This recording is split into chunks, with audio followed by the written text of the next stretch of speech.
All right, good Thursday morning. Good morning. It's Gary and Matt. The King is here. Joey Colbert is in the house. We're live on 1620 The Zone TV. Hello, how y'all doing? The app, the website, the X, wherever you can find us. You know what? It's Thursday. It's 3 weeks away. Just stop by. We'll take a live studio audience here at 50th and Capitol. Matt, how many days is 3 weeks? Oh my God! What a great question, Joey Colbert. No. It's actually 3 weeks is 11 days away from being 10 days away. It's a great question, Joey. Welcome, by the way. So happy to have you. I thought we were together. What was that? Not even a minute into the show. I'm trying to be on his good side at the start of the show. Thank you. Whoa! Thank you. Are you going to? You got something against him? Do you have ammo? Have you been reading Warren Sharp's book and you're just locked and loaded, ready to dump something on me? Yeah, I'm prepared. It's okay. It's okay, Joey. You're trying to separate Joey? You're trying to put Joey on your team. Joey and I are together. Why? No. I'm on everybody's team. Thank you, Joey. Like, how about we're all together? How about the three of us are a team? The three of us are compadres trying to make the best radio show. I don't know, but Joey just said, I'm setting you up later. Like, Joey kills you with kindness.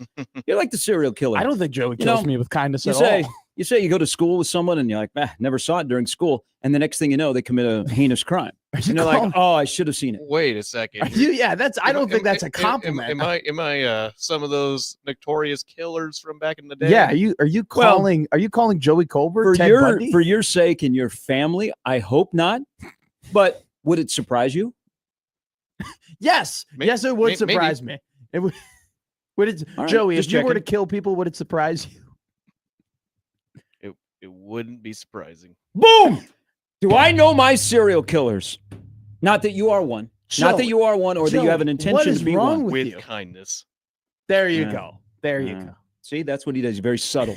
Very subtle. Out of context, he comes in, 1620 The Zone. He comes and gives you the leg whip right there. Hey, Joey, do you think you'd be surprised if you're a serial killer? No, I wouldn't be.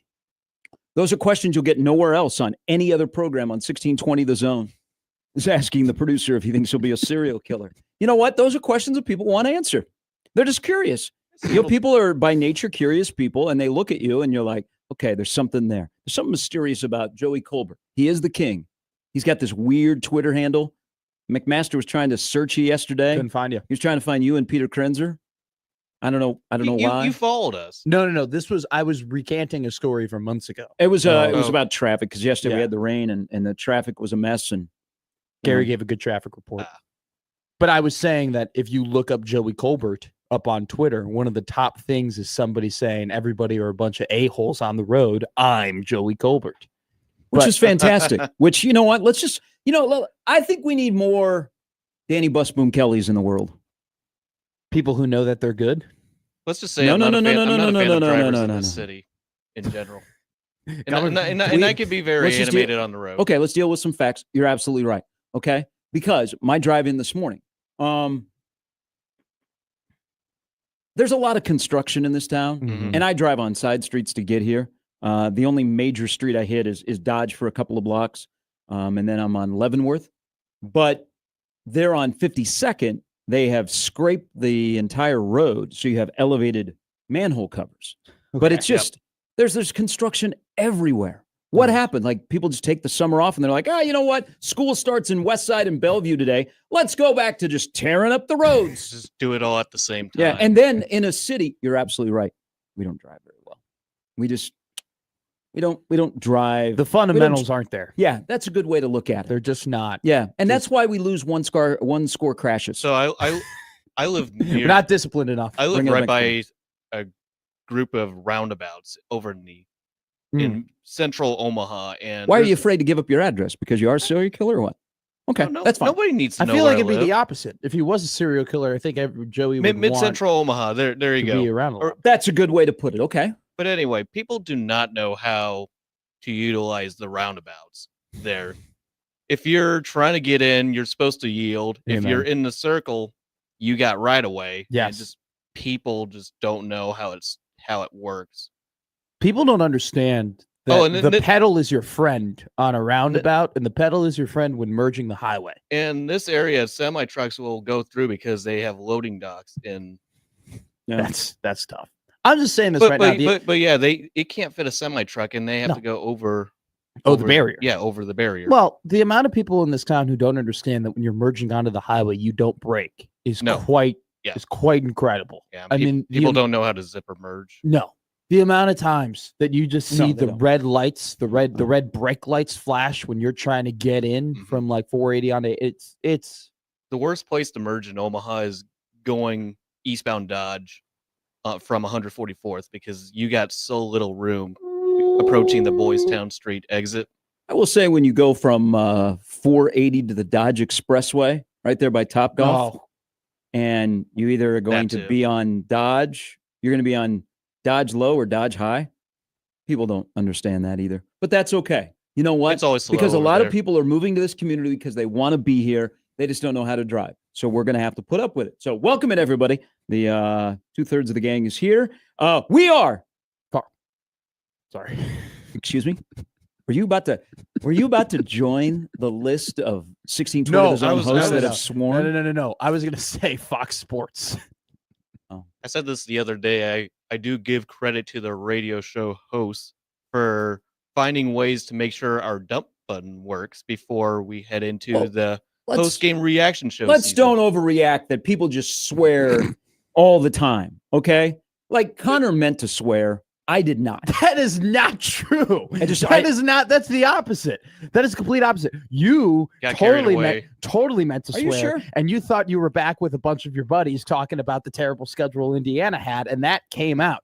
Connor was actually just saying the name of a restaurant and just was dumb enough not to realize that it sounds a lot like the F word. But you know what? If you are going to swear on air, I would say that Connor and myself, we picked the magic word. Like any other word, it's like, But you know what? If you're going to go all in and you're actually going to make a mistake, that's probably the word to choose. No, make it count. Yeah. All right. We are 3 weeks. No sleep till Kansas City. Foot on the pedal. Never ever false metal. Engine running hotter than a boiling kettle. Is this DMX? Or my job ain't a job. It's a damn good time. City to city, I'm running my rhymes. Oh, that's Beastie Boys. Yes. On location. Turn around the nation. Let's go. Beastie Boys on the house vacation. You're late. Well, that's my walk-up song. Like your girlfriend. All right. I don't have one. It is 3 weeks from Arrowhead as Nebraska and Cincinnati continue preparations for the game. 3 weeks away. We've almost made it. But you know what is also a 3 is today. Today, the games begin. We have more preseason football. We have 3 games on the docket, including Pete Carroll's return to Seattle, and also a sport where I would never, if I was a first or second string quarterback, I would never play week 1 of the preseason. I just would not. Week 2, okay. Week 3, yeah. Week 1, I would not play if I was the top quarterback for the team or even the second string quarterback. Second string, I don't know. I think second string, it depends on what second string. You know what? I think you might be in a battle. It depends on the depth. Depends on the depth. You got for sure. That second string quarterback in college and pro football, I think, is getting more and more valuable by the day. God.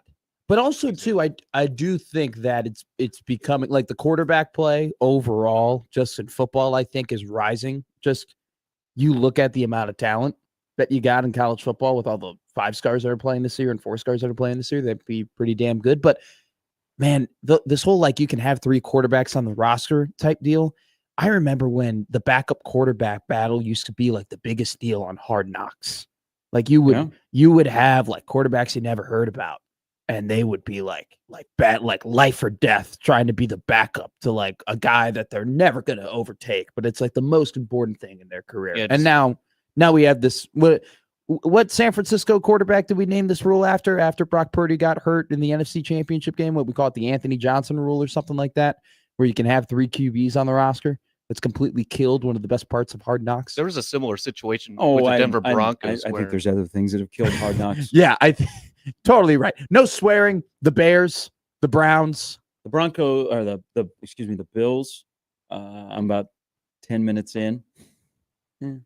What the I feel like the narrator though, Lee Shriver, is good enough to get me to tune into one Hard Knocks episode. That man has such a beautiful voice, and they write such a great script that I could go to bed listening to that guy. I used to when Hard Knocks was like hard and it was like good. No, like they had is an Hard edge Knocks to it. soft now? No, it is because it used to have an edge to it. I had the Hard Knocks theme on as a ringtone. That's an elite. I think I still have it on my phone. I love that song. What do you think would be the Viagra to reinvigorate Hard Knocks? Do not know what is that. Like, were you saying you're calling it soft? Yeah. And then what are you implying? You don't know what a Viagra is? No. A Viagra is a pill that people who can't really get it up anymore use. Okay. Was not going to go there. So somebody who, like Hard Knocks, now that it's soft, and if you want to get it hard again, like what would be the Viagra to get Hard Knocks back into our prime Hard Knocks back into our lives? Joey, response? I have no idea what that was. Whatever Matt said. There's no edge. Okay. Matt's the expert. I have no idea what just happened there. Okay, no idea. I thought that was a good joke. You know what? I thought that was an elite joke. Do you need some smelling salts? Have you been concussed? BYOSS, baby. All right, coming up on the show, Steve Sipple will join us a little bit later. Brian Edwards as well. Should I just I'm going to drop this nugget now on his quarterback in college. I love your Nuggets. Wow. You had a rough night last night? What are you thinking with this morning? What do you mean? First off, no. I love your Nuggets. No, has been something I've been saying since January. I love your Nuggets, just like Mike has become like something that we regularly say or regularly do. Nope. Because that is on the heels of what you just said, and now I'm just blown away. I've never heard that before. You have to explain that a little bit later. Yes, you have. You've heard it so many times. Oh, I don't think I have. I think you said, and I quote, "I have a nugget, and I know you love my nuggets." Oh, no, I was talking about the other thing. You just tried to explain comparing it to Hard Knocks. It was a really good joke, an analogy, and then maybe even conversation starter of what does Hard Knocks have to do to get us entertained anymore. I think Dave Aranda would think that was a bad analogy. I don't think that analogy was as bad as throwing midgets at a dartboard. All right. The lineup brought to you by the Roof Freeze at John Higgins Weather Guard. But how about this? So you were talking about quarterbacks in college, and one of the favorites to win the national championship has a third-year starting quarterback named Drew Aller. That they do. Drew Aller has thrown 10 interceptions in 843 career attempts in Happy Valley. Okay. DJ Legway has attempted 192 passes. Would you guys like to garner how many interceptions he has thrown? I think we read the number. Aller 10 in 843. Yeah. DJ Legway, it's 13. 192. Right? He has thrown nine interceptions. Jeez. DJ Legway has a 59% completion percentage. Yep, he beat two ranked teams. Okay. That carries him. That if Nebraska would have beaten Ohio State last year, and let's say Dylan has the same numbers, Dylan would be the DJ Legway. He would be getting hype, and you'd go, wait a minute. Yeah, that's what happened. So that's what has to happen this year. We'll have plenty to talk about. The GOAT is back, and if you are going to the Pinnacle Bank Championships, which begin today at the beautiful Indian Creek, they do a great job out there. Shout out Gary Java, Ashley Richardson, everybody else that's involved with that fine tournament. I'll be out there with you later. Do people dress when they go to major golf events like the golfers? Yeah. And should you? Yes. But here's the extra step is, what if you're wearing the shoes? Oh, the golf shoes? The golf shoes. I think that's out of, you know what? This might be a bad take. I think that is respectful of the course. You want to respect the rough. You want to respect the fairways. You want to respect the cart path. You don't want to be damaging the grass that people might be playing on. Also, too, who knows? Maybe like they might do hey, we have an extra guy at the very back. We need a golfer. Does anybody have their clubs? Does not happen. This is not like Tom and Jerry's weekend getaway. You've never on brought the a course. You've never brought a glove to a baseball game, and you were like, "What if they need an outfielder?" Yeah. You know what? I brought a glove to a baseball game. I don't think I'm ever going to get the call to come in from section 103. Hey, no warm-up pitches. Can you toe the slab? Gotcha, coach. But people dress like they almost think that somebody is like a Gucheski is going to withdraw, and they're going to go, "We need one. We need one in the gallery." What? You don't think people should be dressing up like they're about to go on the links when they're? Well, I look like I'm golfing and I'm going today, but I'm talking about the shoes. I think the shoes are out of respect. The shoes. The shoes are out of respect. Also, too, golf shoes now are cool. Some of the best looking shoes that my father owns are his golf shoes. Some of the coolest shoes that he owns are his like Puma, with the spikes and the thing, whatever. It's a style now. It's cool now. They're comfy as well. They're comfy. If you get like new golf shoes nowadays, they're not these leather foot joys where it's like by the 14th hole you're bleeding. So when you go to a major bowling event, like when I'm there in the heckling section to support Paul Klempa at Nebraska in their new conference, and Conference USA, you just don't walk into Lincoln and think you just welcome Nebraska in, you're gonna beat Nebraska. I'm there. I'm gonna be like the guy from Happy Gilmore. I got eyes on you. Should I wear bowling shoes? No. Okay. But that's just checking. No, I was asking for a friend. But that's different. You're not walking on the lanes. You're not walking. You are walking on the course. What if I need to celebrate with Shirley? You're not going to be celebrating. What if we do a little chest bump? All you got to say is, right state, wrong college, losers. That's all you got to. That's all you got to do from the heckling section. But we do have major golf in this town.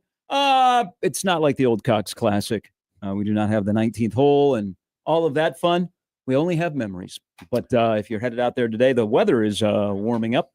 So dress like a golfer, men or women. More women will dress like they are golfing. Yeah, because that's a very casual golf. It's out of respect. It's out of respect. So should you dress like the players when you go? Like yes, we do. We wear jerseys. Like people that are going to the Seahawk Raider game tonight, should they put on pads and eye black? And there are people who do that. Actually, there's some super fans that will. If there are two fan bases that do that more than anybody, it's the Raiders and the Seahawks. There's a guy who for the Raiders who's like incredibly popular in real life because he wears pads and a jersey. But they have to like the game. spikes on them. Yeah, like Bucknuts isn't getting called into, hey, can you block for Jeremiah Smith? That's a good point. Yes. But at the same time, we all wear jerseys to games. Also, too, you talk about like no, we don't all wear jerseys. A lot of games. people wear jerseys to games. Hockey, it's acceptable across the board because the sweater is part of the hockey culture. But I just have always I collect jerseys, but I frame them. Yeah, and sometimes, especially, I don't like to wear jerseys of people that are younger than me, which now has been completely eliminated, unless Julio Franco is coming back along with Otis Nixon. My first off, you're the second person I've ever heard say about the younger person thing, because my dad, no problem wearing a Rhino jersey, no problem wearing a Jenkins jersey or a Santo jersey, but then told me the other day, he's like, I can't wear a PCA jersey. Yeah, I'm not wearing a number 4. Yeah. He's younger than you. I can't wear another young man's. He's like, I got no problem, wearing a Lee Smith, but I can't wear a Kyle Tucker. I could be Kyle Tucker's father. I go, how does that work? How is that I feel like it's a coverall. If you don't want to wear any grown man's jersey, you don't wear any grown man's jersey. No, you're just not, you work out of the jersey phase unless you're a hockey fan, and then that's acceptable. I think one of my biggest wishes in life is that the Savannah Bananas come to Memorial Stadium and you are in attendance for the game. And apparently there's a fight, by the way, on where they're going to be. Omaha or Lincoln? Uh-huh. Well, I would much rather prefer them to be in Omaha, but Lincoln does have more capacity for them. So the fact that it is a fight is actually kind of interesting, hoping that it's in Omaha. But one of my biggest dreams is that you go to the game and you have a glove and you end up catching the last out of the game because they do that. That would be you would be probably one of the greatest people to like catch the foul ball and like the game's over and then they all run to the stands and they pick you up and they celebrate with you and they put you on your shoulders. You would brag about that for a very long time. Like, hey, remember when I ended the Savannah Bananas game? Because I'm so good at catching foul balls. The Savannah Bananas, by the way, you know what they should do? Savannah Bananas should just play the Colorado Rockies, who will play the role of the Washington Generals. They could be 20-1. I feel for Nick Grimm. All right, we're off and running on a Thursday, 3 weeks before the start of the season. So we'll have 3 things to overreact to. And old Jen Powell. Yes, the first female umpire will work this weekend. Wow. And I have history with her. What? Yes, I have history with Jen Powell, who got the call yesterday that she will make her debut, the first female umpire in Major League Baseball. Was she? We go back a couple of years. Was she the Fort Myers Miracle? No, Was she? no. Umping? I'll explain, but right. she is getting a shot to be in the bigs. And people have seen her work before if you go to Storm Chaser games. Okay. Yes. Okay. It's Gary and Matt, along with Joey, 1620 The Zone. You're always welcome to join the fun and frivolity of a Thursday show on the Prairie Flower Casino Zone hotline, 402-951-1620. Always in the Equitable Bank inbox where it is open for business. Gary or Matt at 1620thezone.com or on X, Twitter, whatever you'd like to call it today, at Gary Sharp 1620 or at Matt McMedia. 3 weeks till Arrowhead on 1620 The Zone.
All right, preseason football, 3 games in the NFL, 3 weeks before week 1.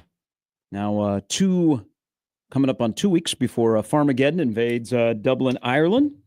Welcome back in, Gary and Matt. Joey is here as well. A little bit later, Steve Sipple. Brian Edwards will join the show. Your buddy, Jeff, who is heavily involved with the Supernovas, Yes. So was that the news that he was holding on to yesterday, that the GOAT can't stay away? I don't know. I have no clue. What happened to your investigative journalism? I had to go back and read the text messages to see did I miss something? Did I miss a breadcrumb or something like that as to what people might have been referring to? I think a lot of people were like, whoa, when that was announced about midday yesterday that John Cook, you guys remember John Cook, the legendary Nebraska volleyball coach, is a co-owner and the general manager of the Supernovas.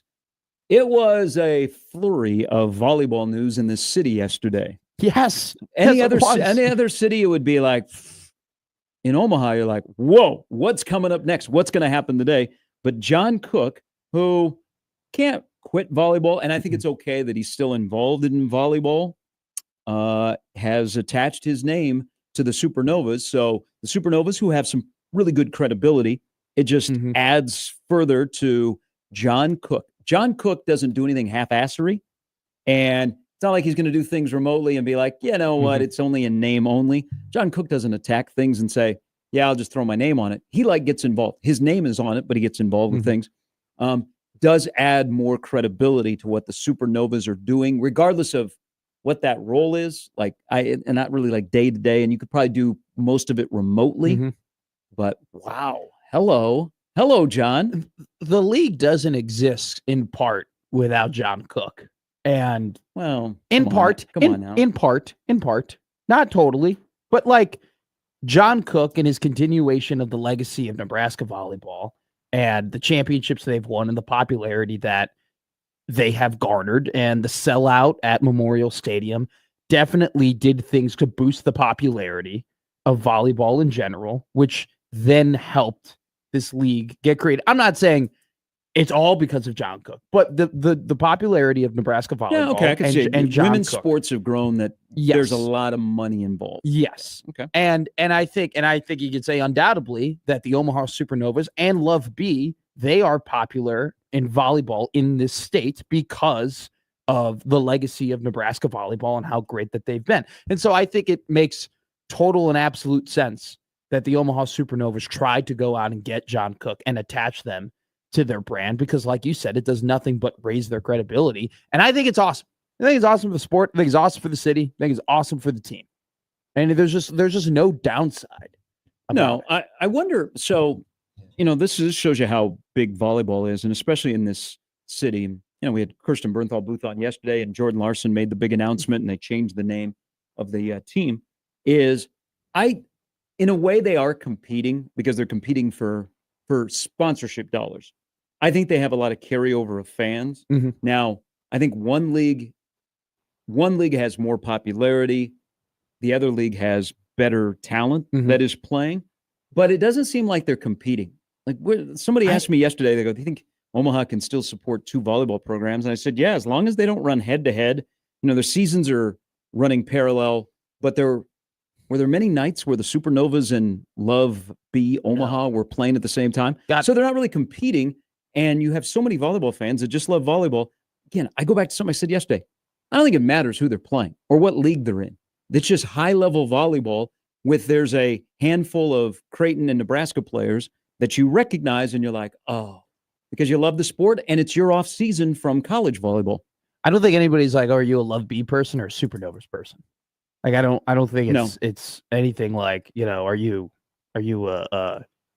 Mets or Yankees or Cubs or Sox? Do you think if Love B, which kind of dragged their feet a little bit in this town and getting started, if they would have been first, would they have had the success like the Supernovas? But the Supernovas are super popular and super successful because they were the first, and they had a great kickoff, the way they promoted it, the way they got out in the community.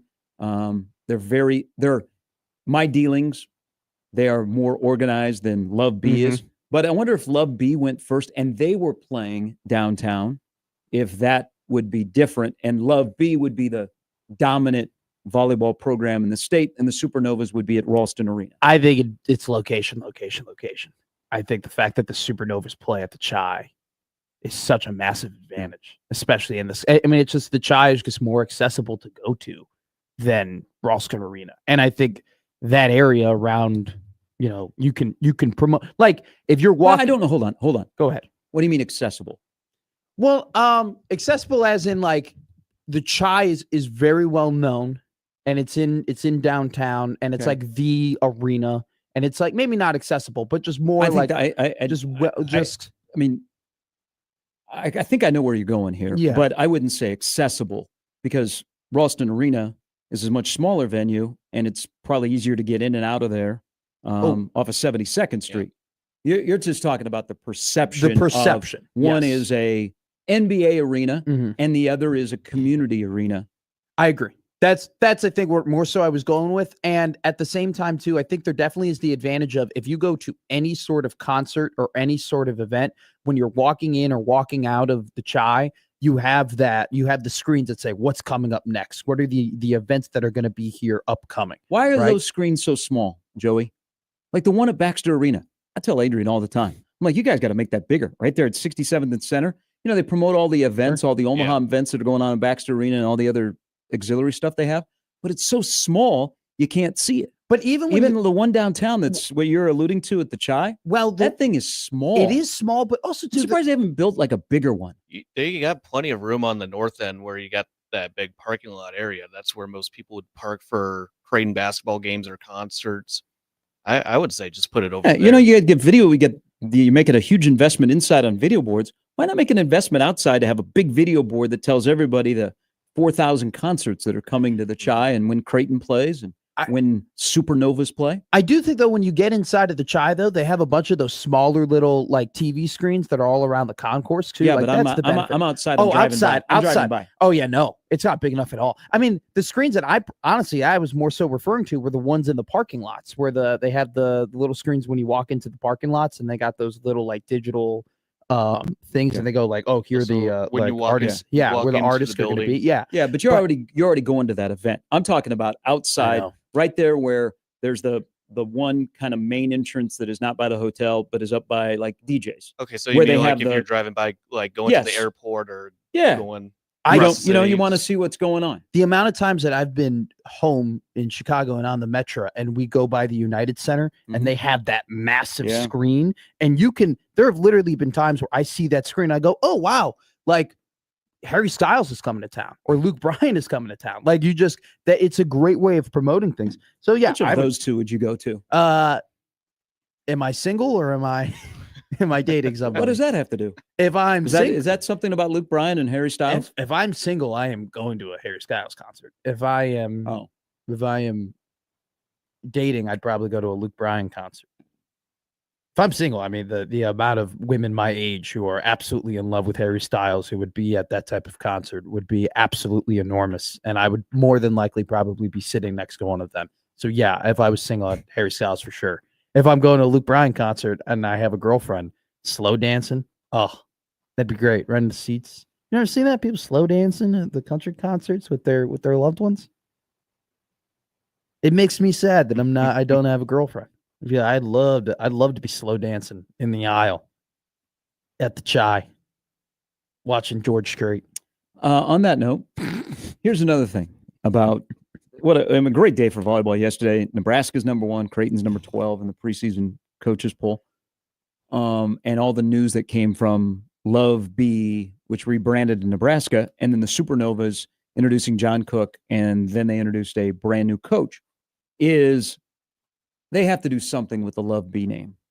I know they changed it from Omaha to Nebraska, and I wonder if that means that maybe they would be open to playing in Lincoln or even going to Central Nebraska and playing at the Grand Island, the arena there, the event center.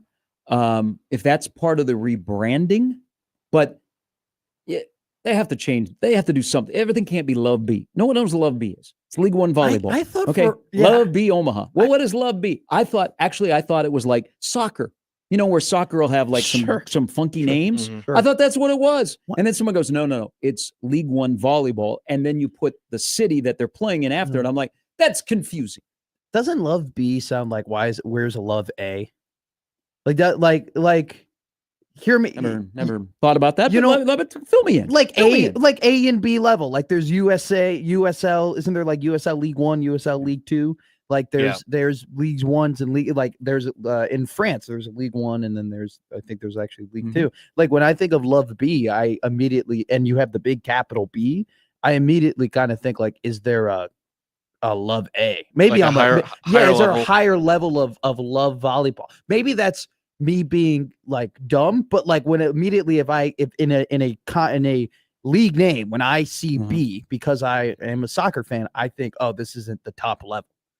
I also too, I thought they rebranded to just Love Volleyball at one point, which if they haven't, they probably should, where it's just like, screw the B. Let's just stop saying the B. Just say, oh, it's Love Volleyball. I don't think, I'm telling you, I don't think the B is I think the B kind of makes it a clunky league name. So League 1 volley? No. When you just talk about the league, or you say the league's name, or you just reference the league. Live Golf. We have love volleyball. But you know exactly what I'm saying. No, I don't. Okay, so University of Nebraska Omaha, right? They are otherwise known as the Mavericks. Yes, Omaha. They are Omaha. Like they're not UNO. They're not Neb Omaha. Hey, yeah, they're not UNO. They're Omaha. By the way, there are some on score bugs during the baseball season. I'll see where Omaha will go like play on the West Coast, and it's Nam. Oh yeah, really? Yeah. Or Neom. Yeah, it's a bunch of Saving Private Ryan. You know what? I don't even call them UNO anymore. If you've been a long time person in this town, you probably will always call it UNO. I don't call it UNO. I always call it Omaha. Somebody got at us on Twitter the other day that Adrian was referring to it as UNO. I don't remember. I don't think he refers to it much as UNO. No, I wouldn't think. Well, when they sent the package to John Gruden, and you have John Gruden go, Omaha, like he made it very clear to call him Omaha. That was a Trev thing. It was a very, very smart thing. I think Love could do the same thing. They just be like, hey, we're not Love B. We're just Love. We're just Love Volleyball.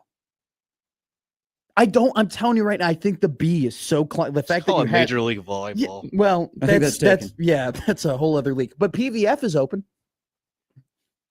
Those syllables are now for purchase. You want to use it. No longer in existence. What if they just combine the leagues? Yeah, I think that'd be great. I love your idea of them moving to Kearney. No, I said not don't move. I said you could go out Grand Island. Okay, Grand Island. Or just move toward like middle Nebraska. Not move. Stay in Omaha. Oh, okay. Just play like a game. Because the corporate dollars are here. Lincoln, you probably have too much of the Huskers. No, you can't. Can't go to Lincoln. You could go and play in Lincoln, and then you maybe could go out and play in Grand Island. But no, you gotta stay in Omaha. Now, would it change? Let me ask you this, because they did do a weekend at Baxter. What if they played at Baxter? I think more full time. Massive. I think it'd be massive for them. I really do think the central location of the Chai and it just being closer to downtown is a massive advantage for the Supernovas. And I think that if there's no offense to Ralston. Now, I haven't been to Ralston Arena. Okay. So I can't really speak to like the venue and how it is or anything like that. Okay. So, but I'm just talking about Baxter. I love Baxter. I really do. I love going to games there. I think that it's a comfortable setting, right? The concourse is big enough. The seats are really good. I don't know, maybe if you might have a challenge with the intimacy of like setting up volleyball there, maybe. I mean, because it is at Baxter. Do you think you'd have a problem with the intimacy? No, like if you go to watch Matt Buttermore's team play, the way it's set up is like on the ends, you're a little bit far away, but you are for basketball as well. But it's you sit pretty close to the floor. Okay, that's perfect. I think it'd be massive for them if they were at Baxter. They just don't have the dates because of hockey and basketball being in there. Yeah. Okay, so they can't. It's hard for them to schedule because of all that. Yeah, but I think it'd be I think it'd be big for him. Texter named Damon. It was originally known as Omaha. Yeah, it was the University of Omaha. Yeah, I just think I think Omaha also was not called the Mavericks. What were they called? What they called the Indians. Yeah, they were called the Indians. And got ahead of that. But I think that with Omaha, I think it's a really good decision to make sure that hey, you call us Omaha. We're not UNO. We're not 3 letters. We are Nebraska. We are Omaha. I think just with Love, it's just a clunky name. Love B. No, just call it Love. Or just come up with a different league name. Coming up a little bit later, just goes by one name, Sip. He'll join the program coming up at about 9:15. Does Danny Busboom Kelly have a honeymoon? No. There's no honeymoon, right? No. Like Brian Rosen will have a nice little honeymoon. You just don't roll out of bed and replace Kirsten. I mean, they got to the Elite Eight. They have more front end players to replace, and it's a brand new head coach compared to somebody who twice has been knocking on the door of winning a national championship. I like that Danny Busboom Kelly doesn't need a honeymoon and doesn't want one. Well, whether or not she wants one or not, I don't think she's going to get one because she just walks into a situation where it's immediately like she doesn't need or want one. Yeah. When your reaction to your team being number one is why wouldn't we be? I voted us number one. Now, I think the only way that Nebraska, and we kind of touched on this yesterday, is the only way Nebraska was not going to be preseason number one is they would do a ceremonial for Penn State, because if we're using DBK and she's very factual, she's going to rub some people the wrong way. She's for the brand. She just used facts. The facts are, compared to Penn State, which lost some key players off of their national championship team, Nebraska returns more of their top-end players. So if you're just going by facts, Nebraska should be number one. And I like how she handled it yesterday, because she's always been really, really confident, but she's like Joey. You don't look at her and go, oh, I bet she's a, sure. But you're like, God dang. She's sneaky. Nebraska's got her. She went back to her alma mater. She walked the fine line of being confident and braggadocious. But she's a no BS person. You can tell right away that the Nebraska fans, which already embraced her, will embrace her even more, that she's one of us, because she is all for Nebraska. She is confident. She is no nonsense. She will be a huge fan favorite and doesn't shy away from taking over a job. And they go, this class, this junior class, has twice come up short. You're probably going to be preseason number one. Oh, by the way, the Final Four is in Kansas City. Welcome to Lincoln. And she goes, okay, we'll get there. Yeah. We'll get there. Loved it yesterday in her press conference. The love that we had for John Cook will be the same and might even be a little bit more for Danny Busboom Kelly. That would be incredible, considering the bar that you would have to clear in order to do that. But I love it when coaches are given the opportunity to have cliche answers, and they don't give a cliche answer. They answer honestly and how they think, because what is the ultimate, like, we don't hang banners. You don't hang banners for preseason number one, or, this isn't indicative of where we're going to be, or this stuff doesn't matter, or anything. Like, we've heard that so many times from coaches with great teams. The fact that she's like, yeah, we're good. What do you mean? What do you mean? I'm supposed to deny that? I'm not supposed to admit that? I'm not supposed to bring confidence? And they have, it's not like they have a bunch of people you've never heard of before. Yeah. They have Andy Jackson, Harper Murray, Bergen Riley. You could go down the list of players that have come up short the last couple of years. The other thing why I say, and you hope that Nebraska is fortunate to go from 25 years of one head coach to somebody who's going to be here a long time. And I don't know why you would ever leave Nebraska, especially if it's your alma mater and you came back for it. The only way you would leave if you just said, you know what, I just want to be a mom, and or, you're like, this is a beast we got to feed every day. The timing of the transition from John Cook to Danny Busboom Kelly came at the right time. 2 years you came up short. It's a fun program. The players have a lot of leeway. They can let their personalities out. But I thought that it was kind of tight. You had fun. You loved your head coach, but it was very tight. My vibe since she took over is it is still a fun program, but even more so it's just like, here we go. It's something new. It's the same expectations. It's the same people. It's the same kind of message, but it's a little bit more relaxed. And maybe that helps them this year get over the hump, which it's okay to say. I don't know that this year you can have a good season if you don't make the national championship match. I couldn't agree more. I couldn't after making the national championship match when most of these athletes were freshmen, and then let's be honest, they should have beaten Penn State. I mean, they had them on the ropes. They had the opportunity to do it, and unfortunately, they weren't able to close out. And congratulations to the Nittany Lions. But yeah, they don't make the national championship.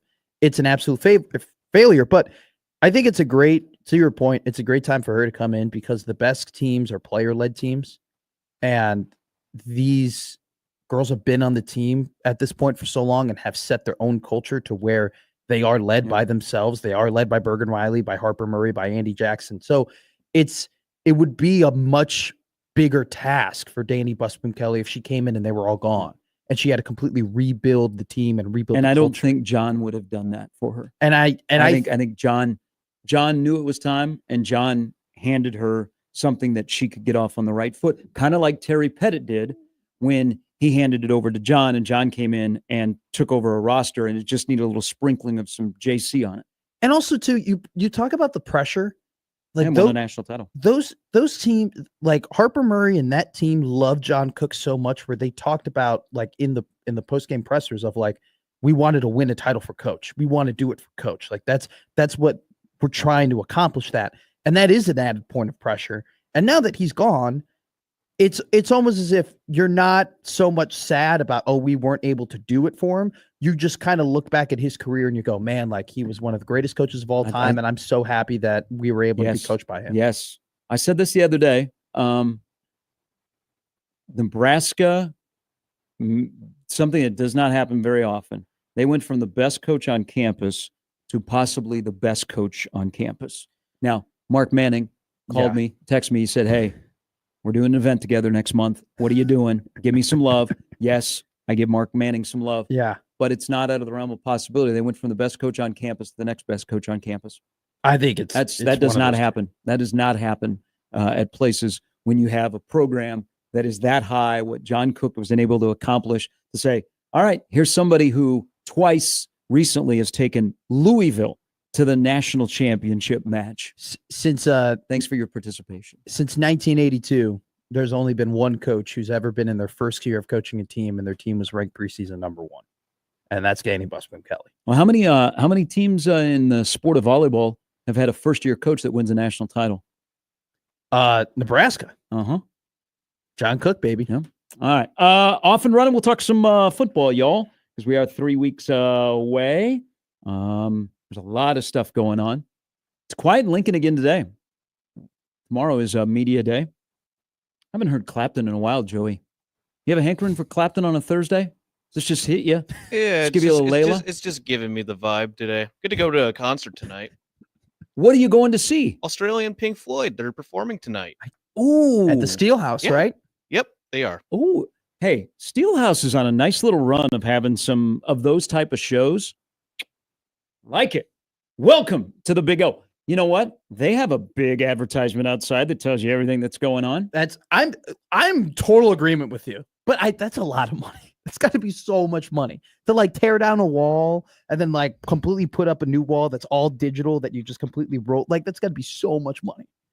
I don't know. Omaha, Nebraska, and Creighton just contributed to the South Dakota State NIL by buying boards from Daktronics. So, are they connected? South Dakota State is one of their biggest NILs is Daktronics, which is right there in Brookings.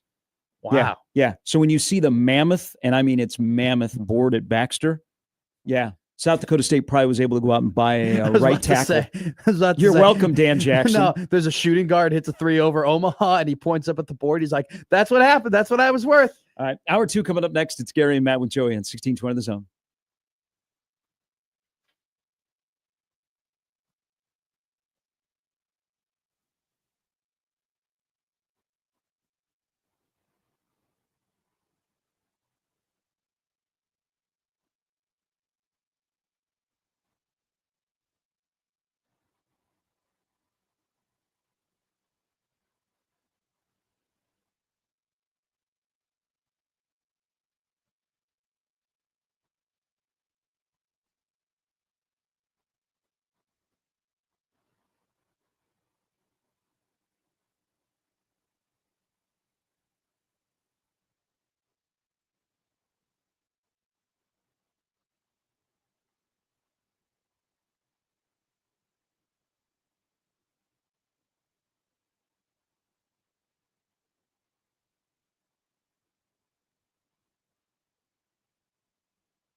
All right, welcome back in on a Thursday morning.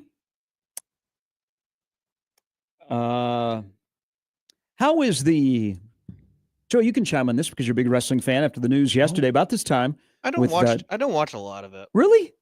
You know quite a bit though. I don't really tune into it as much. So Matt is more of a wrestling fan than I am, but I do like wrestling and I do follow it. So the announcement yesterday about WWE going to ESPN, found out that YouTube, you will have right now, YouTube TV, no access to the PLEs. How was what did you call it? The message board that you like to get on? It's not the message board. It's Twitter. It's the Internet Wrestling Community, the IWC. And you said they were just beside themselves yesterday? There were so many tweets about, I'm done watching WWE. I ain't paying for this. I ain't doing this. I ain't paying $29.99 a month. I'm not spending $360 a year on wrestling, not in this economy. There were people who were like, I have things to pay for. Like, I have better things to pay for in this. Literally, like, in this economy has become one of the best jokes that you can say. But it actually is no longer a joke in this current economy, especially yesterday when I got a Burger King Whopper Jr. cheese meal for like $11. And I was like, what the hell are we doing here? This used to cost like $5. So there are a lot of people who are like, all right, I guess I'm not going to watch the PLEs, which I do want to say, I'm not defending the WWE, but that used to be the thing. Like you kind of used to have to do that. I used like before the WWE Network, I was a fan before the WWE Network. You would have to pay like $60, $70 for a pay-per-view. And there would be some pay-per-views where you were like, all right, I guess it's just not worth it for me to tune in and watch. And that's when wrestling was more competitive, in my opinion, because you had to convince people, oh my God, am I going to spend $70 on this pay-per-view this month to watch? Now, because you can just buy Peacock for like $6.99 or whatever the hell it is, you didn't really have to like compete for that anymore. But there are a lot of people. I'm honestly thinking about whether or not I'm going to do it. I might have to do it on like a month-to-month basis. You guys ever, and we're used to this now. Some of us still have cable. By the way, I have YouTube TV. I feel like such a sucker. I got both. So I have both. Yeah. Yeah. Big baller over there. Okay. Yeah. Two big ballers over here. Well, I get cable included with my apartment. Bam. And then I use YouTube TV from my stepfather to watch games on channels that I don't have. That's why he's the king. Moocher. No. It's not mooching because I have access to a YouTube TV account that is on. That is mooching. No, it's not mooching. Is the definition of mooching. Sharing is caring. It's out of state, so I have access to it. That's what Barb Sharp said. Sharing is caring. That's what Marty McMaster said as well. But that's not sharing. That's mooching. You're not paying for it. They're paying for it. So my parents are paying for the YouTube TV, but they live out of state. So every once in a while, I won't have access to the account. So I'll have one of them just sign into my account so I could go sign in again. It's a trade. Like I get her YouTube TV. Okay. She gets my Peacock login. I mean, we do a trade like Netflix for HBO. Yep. That's so there's some trading going on here, but in the office, I have YouTube TV, but I can also put YouTube TV on the cable. By the way, Cox last night in my neighborhood went out. Yeah. It was right in the middle of the Vinny Pasquantino at bat, like in the 7th inning that made it, I think 6-2 and it froze. And so I immediately picked up the gears and I was like, okay. And it was nothing. And then I was on my computer and it went down. So I'm like, okay, I go to the Cox app. And it says, you have an unplanned outage. You'll be back at 12:26. So I signed up for the text messages. I was then on my phone going through the internet, and all of a sudden I saw that my router was live again.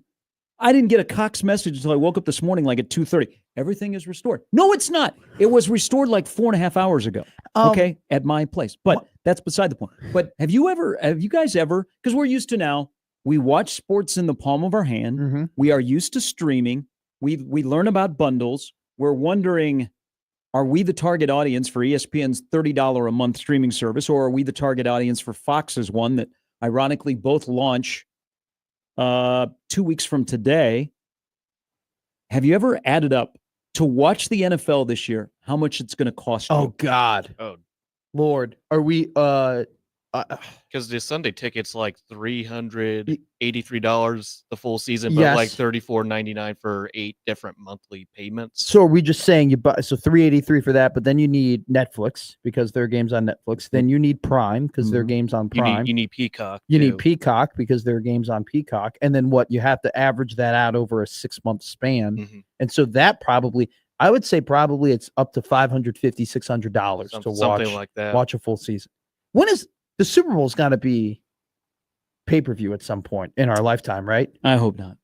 But I hope the last thing that remains is that the Super Bowl stays on American soil and is always technically free.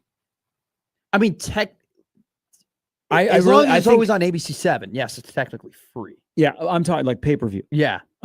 I don't because we are going to get a Super Bowl on ESPN. Yeah. Okay, so that's part of the Buck and Aikman to ESPN. ESPN gets a Super Bowl. I think, we can't say no to the NFL. Mm-mm. We all these prices like, $500 to $700 to watch our NFL, and then you factor in a little bit of college football as well. But fortunately, they share a lot of the same streamers. Mm-hmm. I think there would be so much pushback if Roger Goodell or the next commissioner down the road tried to take the Super Bowl and put it behind a paywall. But I think that if you're comparing the amount of people, I don't think it's money thing. But no. You're already making a ton of money with the ads you sell. So there you go. Like you would think that they wouldn't do that because they're already making a lot of money. I just don't think. You know what? America's a great country, and I think there is one thing that will stand in America, and that in my lifetime, and knock on wood, we're here tomorrow. That it will never be a pay-per-view Super Bowl. It will never go like to Europe or anything like that. If the Super Bowl was $9.99 to watch, I don't know how many millions of people are really not going to buy that. I think. Well, I don't know if it's not your team. Are you going to watch? Yes, I don't. For me, if it's a predictable outcome, like really. Like it's not going to be $9.99. You know that. Well, it would be $29.99 or $49.99. If that's the case, man, because I think they could. When I think of the Super Bowl being pay-per-view, I really do think they could pull off. Like they wouldn't lose that much viewership if they were like, "Hey, you got to pay $5 for it," or "Hey, you got to pay." No, I think they would $7 because it's the one event where the casuals who know nothing about football, because it's accessible. They'll sit down and watch it because maybe it's just for the commercials or halftime, but that's a nice chunk of their audience. So I think you would basically be saying only football people we want you to watch. I completely agree. I am not supporting it. I would absolutely not. I would never ever want it to be. I just think these people in the power chairs across sports, all they do is just make decisions that put more money in their pockets regardless of what their fans think. And I feel like we are kind of in the snowball, and that might be what you're referring to is basically the straw that would break the camel's back in terms of these leagues continuing to make these types of decisions. Now, I'll tell you this right now, WrestleMania is going overseas. That's going to see that. That is an event. Where though? I think it'd go to Saudi Arabia. I think because they have such a great relationship with them over there and they make so much money, and credit to Saudi, they bring the crowds and they bring a ton of energy. And I think that they had these PLE events in France and they had these shows in Scotland and they had the shows in Puerto Rico. And unfortunately for these domestic crowds, there's no doubt that those international crowds were way rowdier and way hotter and way better for these events, to the point where WWE is they are putting more PLEs in these. I mean, the Royal Rumble, I'm pretty sure, is going to be in Saudi Arabia next. So it's like when you take a hallmark event like WrestleMania and you put it overseas, I wonder what that's going to do for the Super Bowl. Because I think the NFL might look at that and be like, wow, if that event, which is very similar to the event that we run, it's by far the biggest event that we run every single year. If that's going overseas and that's being successful, why can't the Super Bowl? Because isn't the Super Bowl successful here? But I do the NFL, and credit to Roger Goodell, they're all about growing the international audience. They're all about growing the international fan base, which is why the London game a decade ago was just a game or 2 games, where now they're going to Brazil, they're going to Australia, they're playing. How many games are they playing in London this year, Joey? They're playing 3 games. They got 2 at Tottenham and 1 at Wembley. And how many international games do they have this year? 7. The goal for Roger Goodell is 16. I was just going to say he could have his 16 international games. At the end of the day, you want your big picture Super Bowl event. Well, and there's particular owners that own a stadium that gets the Super Bowl too. Mm-hmm. Yeah. Now that's a good point as well. And they definitely have to make money. I don't think the postseason of the Super Bowl is going to leave our soil. No, you can take 16 games internationally, and I get it, growing the game, but when it gets to the postseason, I think there's owners that are like, no. And there would be a major pushback. Just be like the NBA. You got those Euro leagues out in Europe, and they have their own championships. And then you got the NBA, and Toronto's the exception because it's in North America. You have a commissioner who's literally talked about having a London-based division. The NFL. We'll probably, I would say, 20 years, they will find a way to have an international team. 20 years. But that doesn't mean we'd have an international Super Bowl. Wouldn't you think, though, you would have an international Super Bowl before you have like international teams?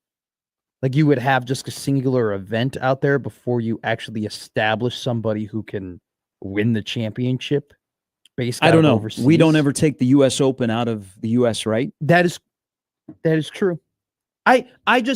I'm telling you right now. But we do go in the PGA Tour. We go international. I could not be more. Well, because golf, though, is like that. They go back to where golf started. That's the thing. Like golf, when they play the Open, they go back to the courses that literally where golf began. And so that's like an honored tradition type thing. Football, at least to my knowledge, began in America, at least blew up in America.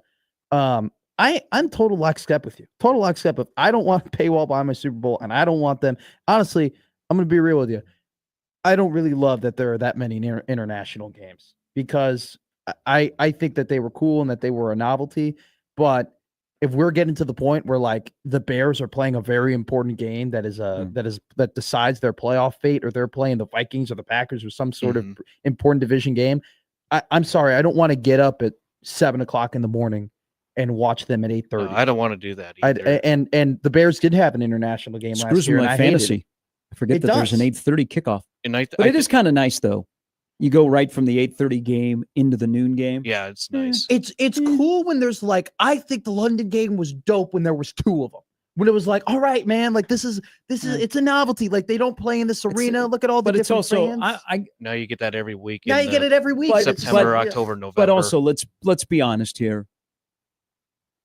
The London games have a tendency not to be great matchups. Yes. Not everybody is lucky enough to be Brazil, where you get the Eagles and the Packers, or this year you get the Chargers and the Chiefs starting. The games that have been going over to London have been Jacksonville is playing X, Y, and Z. Well, and I give them credit for that. Avoid division games because fans want their division games back in the States where they should be. Which is still boggles my mind that Farmageddon is going to be in Ireland. So it tends to be out of division, out of conference matchups.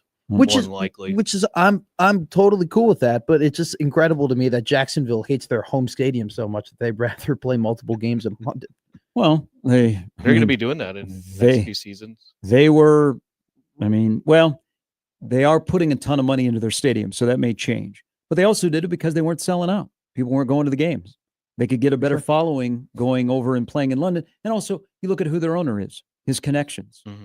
So that made sense. But I wonder how open they will be when they get their new stadium. They redo their stadium, which will, add a little bit more money. And so they want more home games and not giving up home games. All right, we got to take a quick break. A little bit later, Steve Sipple will join us. Brian Edwards as well. Gary and Matt with Joey on a Thursday morning, 3 weeks to kick off at Arrowhead. The countdown is on. Let me see. We're coming up on 8 o'clock. It's 12. You'd have to do the math. 3 weeks and 12 hours. It's got to be. There you go, 3 weeks, 12 hours. Well, no, it'd be 200. No. It'd be 200. We're going to do this again. We're going to do this again with the seconds. 504 hours. Okay. 24 times 21. Good math. Be 504 hours, and then you got to add 12 hours, so it'd be 516 hours. All right. Spend them wisely, boys and girls. We're back with more of Gary and Matt with Joey after this on 1620 The Zone. Hey, yesterday, storms rolled, excuse me, storms rolled through the area, and your roof might be in disarray. So what do you do as you are seeing that there might be some damage? Don't hesitate. Get a hold of my good friends at Moose Roofing, where they'll come out and they will do an inspection. They'll take photos, video, they'll get on your roof, they'll get in your attic, they'll make sure that they diagnose the problem, and then they will work with your insurance company. Communication from the beginning to the end. I know you're thinking local contractor and roofing, and God, I'm going to get it taken for. Not with Moose Roofing. Fantastic reputation. They've been in the business for nearly 30 years because of their service, their communication, and their reputation. Pat Moose and his crew, that is the number one thing, because there are some that have bad reputations and they go away. But Moose Roofing, they're here before the storm, during the storm, and after the storm to give you a peace of mind. So if you're thinking, okay, why is the shingles in my backyard? Don't hesitate. Get a hold of Moose Roofing today. Let them come out, do an inspection, and then let them sit down with you and design a plan. They'll even, again, work with your insurance company, which is also a hassle, but not when Moose Roofing is involved. So protect your most valuable asset, your home, with the MVPs of roofing. It's Moose Roofing. Look them up online and schedule that inspection today at mooseroofing.com.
All right, welcome back into the zone.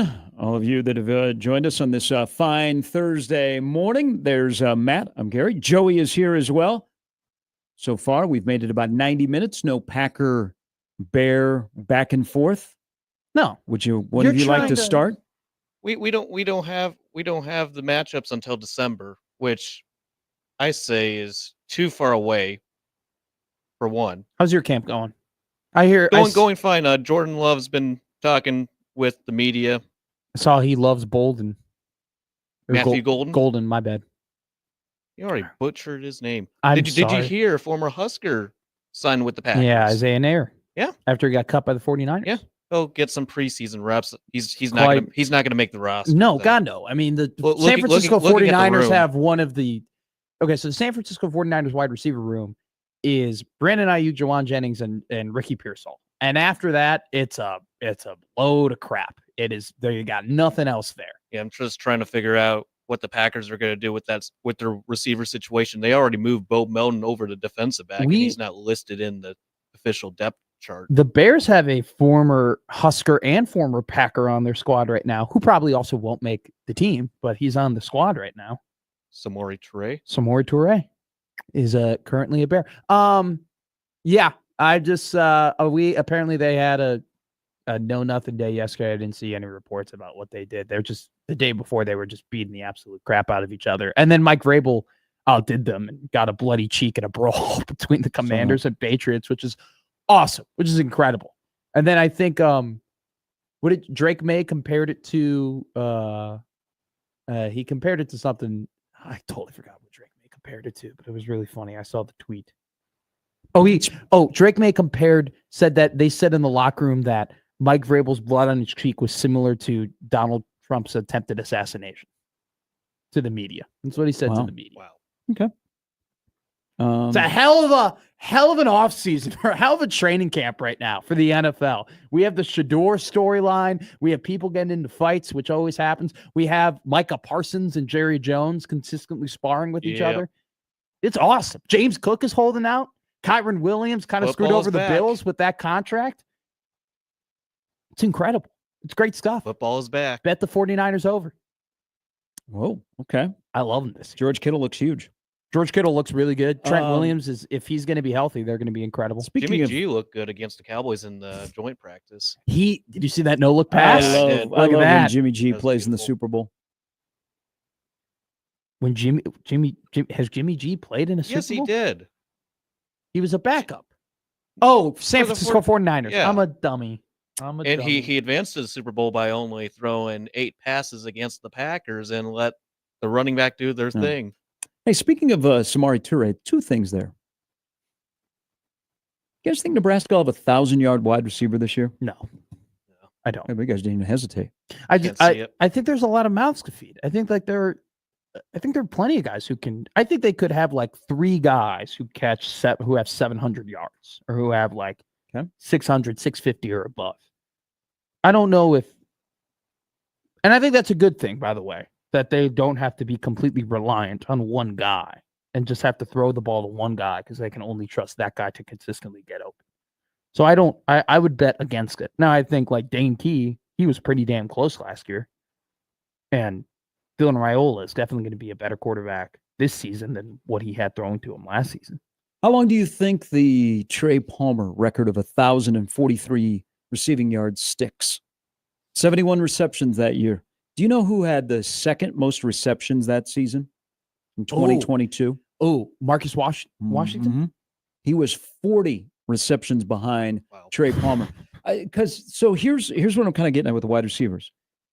I think we need to start judging a good wide receiver year of Trey Palmer, like an elite wide receiver year. And Nebraska just does not have that. Nebraska has gone through the stretch, and it's kind of changing a little bit of the combination of an athlete is also a pass catcher.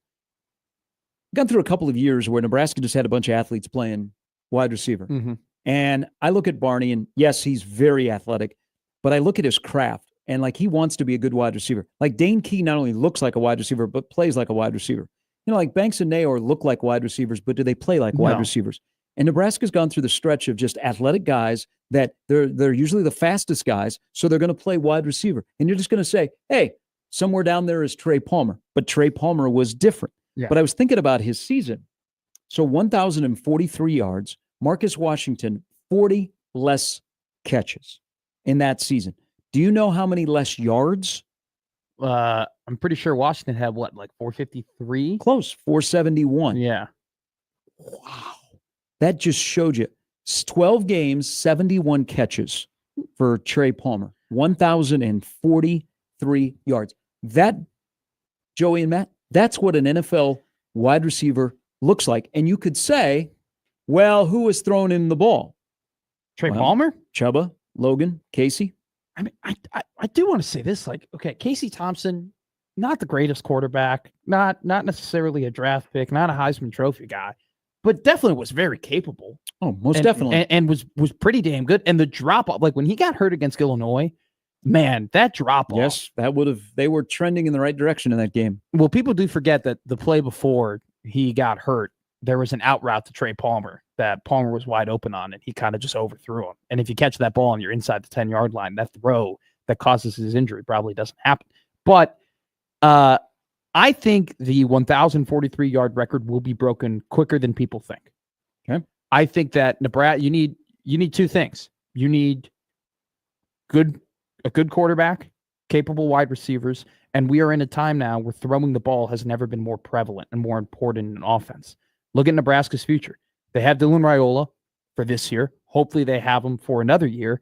And then you hope that you continue to pile on these blue chip quarterback prospects that they've been able to get commitments from and enrollments from, like TJ Lateef, like Trey Taylor. And then on top of that, this coaching staff has shown the capability to recruit wide receivers at a very high level. And so I think when you combine all of those aspects of people are passing the ball more, having good quarterback prospects and having good wide receivers, I really do think that 1,043 yards is not out of the realm of possibility at all for anybody to break. I just think that they just have a really good core of wideouts right now, and I don't think one of them is overly so much better where it's like they're the only one that's going to be open, almost like Trey Palmer. Trey Palmer, literally, you had Casey Thompson up on a podium being like, yeah, I don't have any other better option than just closing my eyes and throwing it up to Trey Palmer. That's what it became. And that's what made, Trey Palmer bailed Nebraska out so much. But and when Sip joins us in about 2 hours, so part of this whole distribution of catches with wide receivers. So Dane Key walks in the door, went through the roller coaster of quarterbacks last year at Kentucky, 47 catches, 715 yards, 15.2. The narrative on Key is, Sharpie, tell me the good opponents that he played, did he do well? That's all of a sudden has started, we're running out of things before kickoff. Okay, let's look at Key and look at his numbers against good teams in the SEC and against middle to below teams where he put up numbers. Okay, you do whatever you want with that. But 47 catches, 715 yards. I think part of this whole discussion about catches and yards, and Sip is on this train. He might be on the crazy train, but he's also on the EJ train, is Emmett Johnson, for the first time in a while in a Nebraska offense, in the years that Nebraska has been a quarterback-based offense, not quarterback throw offense or quarterback run, is you're going to have a running back that's going to have a plethora of catches, like one particular running back, not the group, but one. So that may also limit what you were getting at of mouths to feed, and that somebody will not have enough volume to get to 1,043 yards. You might have a couple tight ends that you have to throw to as well. Well, I would hope you'd have at least three that you would throw to. You don't have to throw to them, but you have the ability to throw to them. One of the best stats, though, from the Trey Palmer record-breaking season, so he had 1,043 yards. In 2 games, he had a combined 38 receiving yards. He had 1 yard against Illinois and 37 yards against Minnesota. But then he had, what did he do against Purdue? 237 yards. Thank you. By the way, he did it on 7 catches. Sometimes I go back and I watch that game just to be happy. That was a crazy night, man. Yes, they did lose that game. Crappy game to lose. Absolute shootout. But it is fun to go back and watch. True story. That night, Mickey Joseph got up early in West Lafayette, was on the treadmill. He was FaceTiming Malachi Coleman. And he's like, you watch, Trey Palmer's going to have a big night tonight. That can be you in the future. Really? Yeah. That's awesome. He got him out of bed to go work out.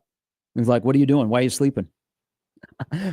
Mickey was good. He was a good recruiter. He was a really, really good recruiter. But then it's fun. The reason that Trey Palmer was here. So you hope now that you have a young, the attributes that Mickey had as a football coach, wide receiver coach. You hope you have that with a 30-year-old wide receiver coach that can attract the kind of a talent that Mickey was able to acquire at LSU. Mm-hmm.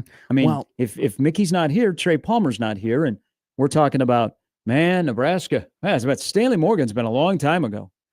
I'll say this, though. Like, I wonder in a couple of years if Cortez Mills or Isaiah Mosey like end up being really, really good, effective players, how we're going to look back and talk about like Garrett McGuire and the fact that he, had a pretty big part in getting those guys and he was the wide receivers coach at the time, and getting those guys as wide receivers could commit to the wide receiver. Mills and Mosey? Well, Mosey not so much, but more so Mills. When they flipped Mills, McGuire was the wide receivers coach at the time. Or was he not full? I mean, it seemed like he was fully involved in the recruitment. He was on the staff. Mills. Okay. He was on the staff. Okay. But we can just throw that out then. But I do think that 1,043 yards in a couple of years will be very breakable. I hope it's breakable. I think Dinky too. I love that Dinky isn't like this. He's very effective and had great numbers in the SEC, but he wasn't this like behemoth super athlete.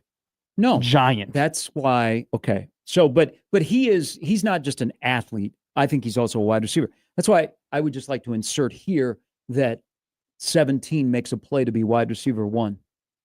Look at Jordan Tyson. Now, Barney is not as big as the pass catcher from Arizona State, who he's getting All-American accolades in the preseason. But he's a deep threat for Arizona State and an intermediate threat as well, which I think Barney can be both of. I just want to put in a plug that it's okay, despite him looking like the itty-bitty committee, Ja'Cory Barney can be wide receiver 1. I mean, if you have a problem with people looking small and playing football, just watch Darren Sproles, man. I mean, the guy was 5'6" and was absolutely electric. Too soon. Okay, so let me give you a quick one here on wide receivers. Jeremiah Smith is a standalone. Okay. Now, he played 16 games. This just shows you. Look at Palmer. So Palmer played 12 games that year and had 71 catches. Jeremiah Smith, 16 games, 76 catches. Okay. But he also shared, I mean, I mean, Carnell Tate. Egbuka had 81 receptions that year. Then here's one that just shows you what a freak he was and the way that they used him in their offense. You remember Tyler Warren's numbers from last year? Now, again, he played 16 games. He had like 105 receptions. So 104. Good. He was tied for second.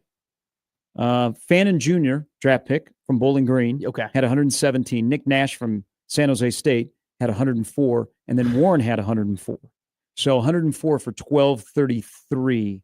In the top 20 in receiving yards last year out of the Big Ten, Felton from Maryland was 1124, and that's it. Then Warren and Jeremiah Smith. Really? Only those three were top 20 in receiving yards in the Big Ten. Wow. I thought maybe Egbuka would have been. He was 28th up there, and then Pat Bryant was 31st. So I was going to say, or either the Illinois wide Surratt was 35th.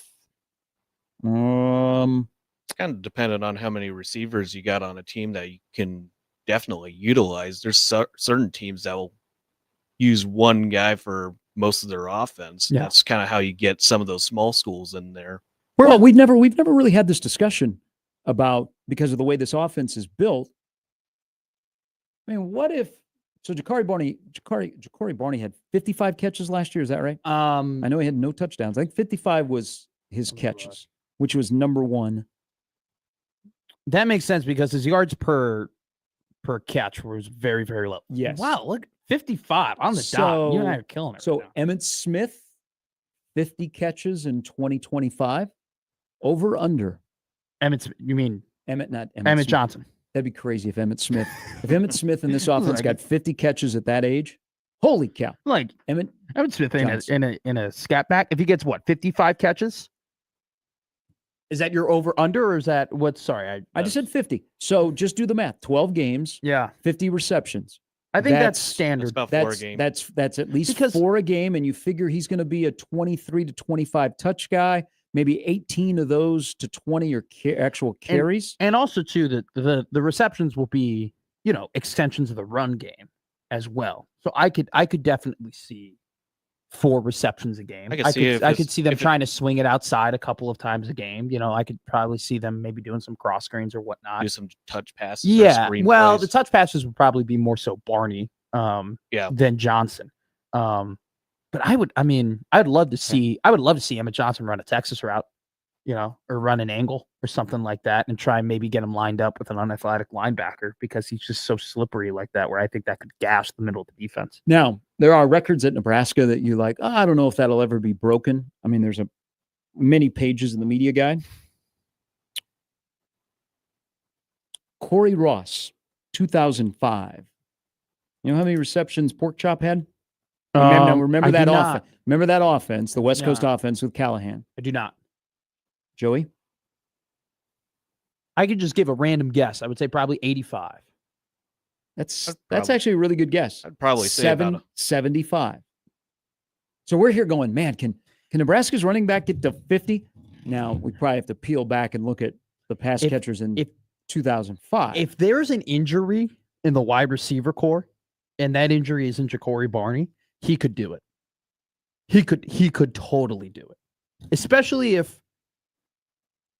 So my thing about Barney from last year to this, and I think it's a lot of, this is not a hot take. I think this is why some people are a little bit hesitant with naming him the number 1 wide receiver or putting full confidence, is because he just didn't really run. He didn't really catch balls more than like 5 yards over the line of scrimmage. I might have misread this. Is that a career? Let me see here. Might be the career. 75 catches in a career. That's not. It's not a good Odom. No, you know what? Not 75 in a year. My bad. I misread that. Okay. So that's a career. Because now I'm looking at running backs of all time. What? ChatGPT just screwed me. You gotta stop using ChatGPT. No. You can't trust. No, you don't. I'm not Chris Cuomo. All right. I do not use ChatGPT. I never touched it. I don't like AI. AI is not accurate. AI has so many. It's just sloppy sometimes in terms of what they look up. Like if you look up the Luka Doncic, what is his vertical? I don't know if they fixed it, but at one point it would reference his vertical number at the NBA Combine, and Luka Doncic didn't even go to the NBA Combine. Yeah. So I can't scan. I'm looking it up right now. Well, I'm on Wikipedia, so it's not like I'm on any better. No, 70. So he finished his career with 71 receptions in his career. But what? Here, how about this? Corey Ross at the time, only player in Nebraska school history to rank in the top 10 in both rushing yards and receptions. Wow, pretty amazing. That's pretty for that kind of an offense. Yeah. Okay, wait. I'm trying to find. Why can't I find this now? A single season reception record.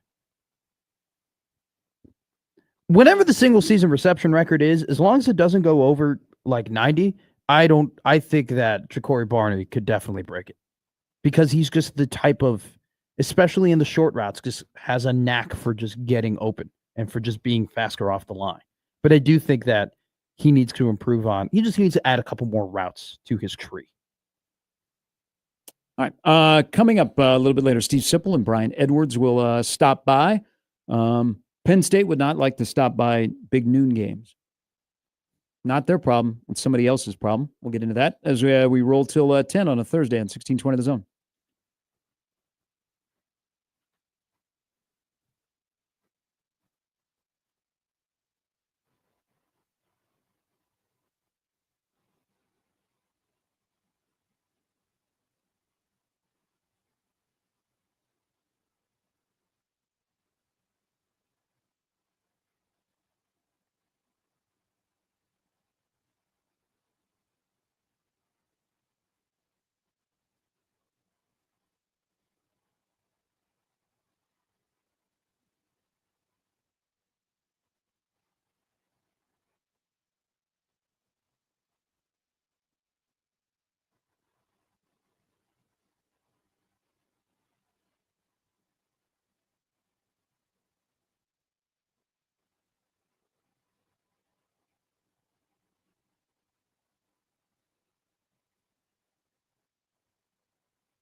All right, Marlon Lucky, you had a hell of a year in 07.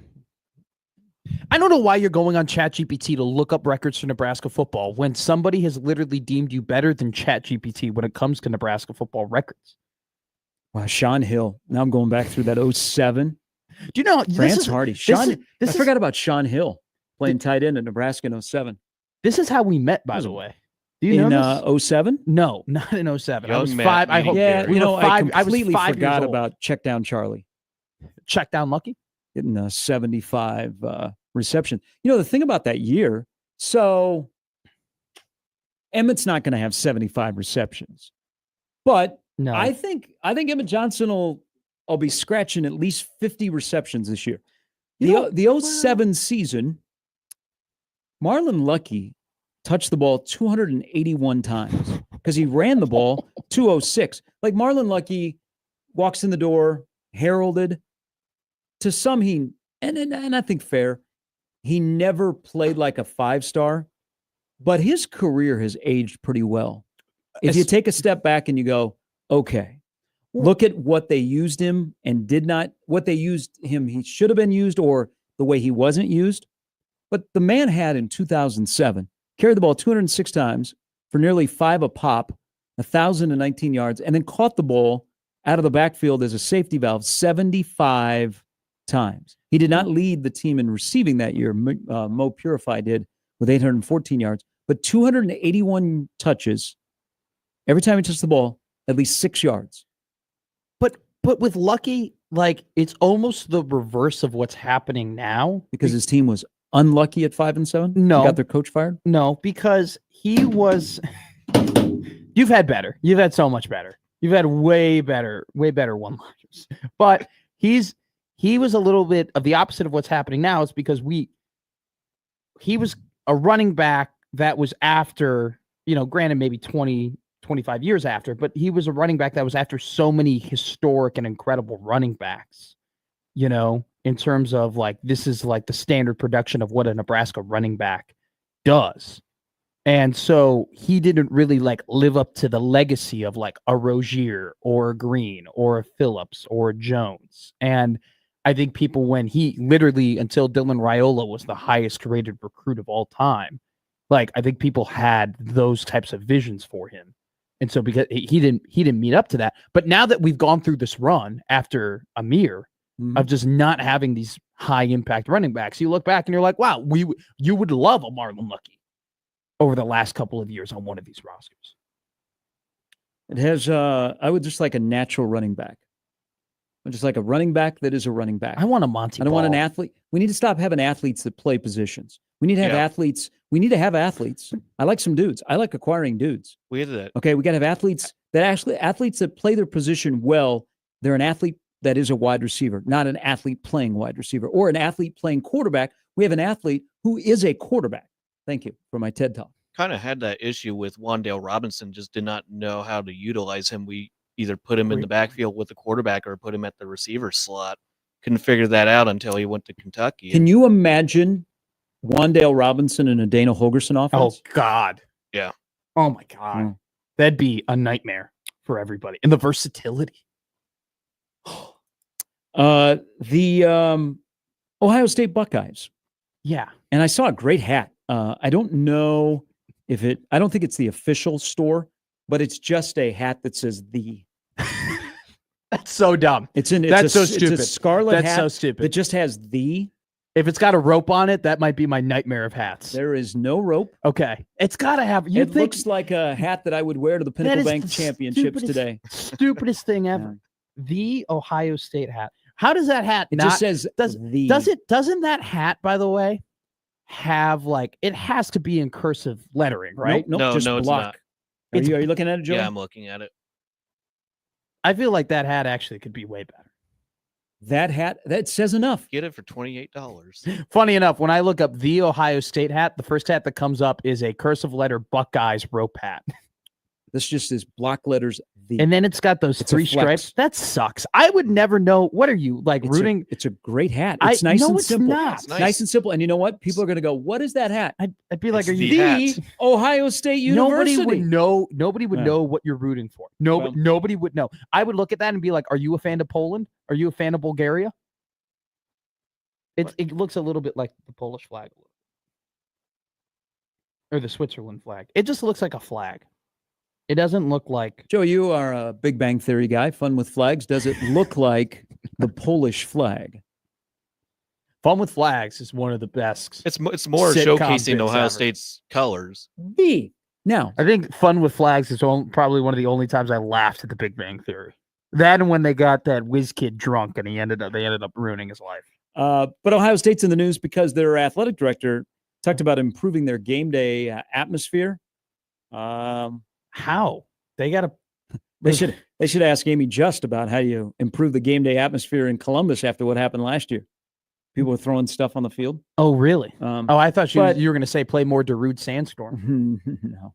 I was down on that tweet. But he had a press conference talking about the game day atmosphere. By the way, Troy Dannon speaks tomorrow in a press conference setting. Yeah.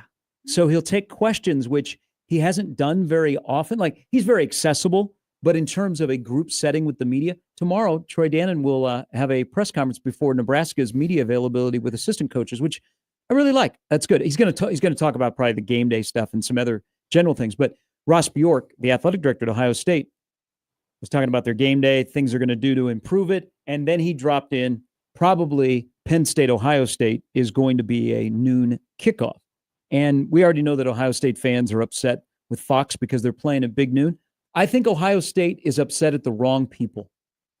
I don't think they should be upset at Fox. Who should they be upset They by? should be upset at the rest of the Big Ten because there's nobody else in the Big Ten that draws the eyeballs that Ohio State has. So if I'm Fox and I'm in the business of making money and I want eyeballs and I want big ratings, Ohio State is my best friend. If I'm Ross Bjork, I pull an Urban Meyer of 2014 and I say, Big Ten, get your stuff together. All right? We got to go out and recruit. We're not here to go to the Rose Bowl. We're here to go to the national championship game, which is essentially what he said. And then people are like, whoa, this man from the SEC that won national championships is in our league, and he is like rustling feathers. I want to go to the Rose Bowl. No! The Rose Bowl is not the end-all goal, okay? Ohio State needs to say, Big Ten, let's go, Brands. Get it together so our fans don't have to suffer. And I think that's the case is there's nobody else that draws like Ohio State, so Fox is like, can you take one for the league over and over and over? I need a Ryan Day being like, we need a Macho Man Randy Savage to our Hulk Hogan. We need a Rock to our Stone Cold Steve Austin. We need a Randy Orton to our John Cena. He can fire up a crowd. I've seen him speak. I don't think Ryan Day can fire up a crowd. He I don't think I've seen him speak at a graduation ceremony. They have the school session in St. John's Arena before they walk into the stadium. They have the big pep rally in there, the band. Ryan Day grabs the mic and he says, let's go. I think Ryan Day is very good at telling people to F off, and that then makes his team want to tell those people F off as well, and then it motivates them to a national championship. Real quick, Joey, what graduation were you at that saw? My sister's graduation. She graduated during COVID, so they did not get to go to the SHU. So the next year, when everything was back to normal, they held a graduation for the 2020 graduates, and Ryan Day was the speaker. They held it at the SHU. Right. See, Matt Rule should be the commencement speaker for Nebraska graduation. I think he would kill it as the commencement speaker. Oh yeah, I'm sure he can. Can you imagine him dropping a weapon and telling all these graduates, a warrior doesn't need a weapon, a warrior is a weapon. When you go out into your cubicle and you're about to fill out your spreadsheet or you're about to check up on a person, I want you to say in your head, if we die, we die. If we die, we die. I think he'd be great at that. I don't know if Coach Osborne ever has spoken at the graduation. That would be an all-time first. You don't think he'd be great at it? I don't think he'd be better than Rodney Bennett. Rodney Bennett was my commencement speaker. I have a ton of respect for what he's doing at the university and whatnot in his role. Not a super popular guy, by the way. I see. I don't know him well enough. And I know he's got some challenges cutting nearly $30 million. But nobody ever says, man, Nebraska's lucky to have Rodney Bennett. Okay, but it's the total opposite of Chancellor Green. Because wait. Sorry. Let me pull back. I missed the halftime interviews. Let me pull back real quick. I don't know enough on like the adult side, outside side of what Rodney Green... you're talking from a student. Yeah, I'm talking from a student perspective of how we related to Chancellor Green.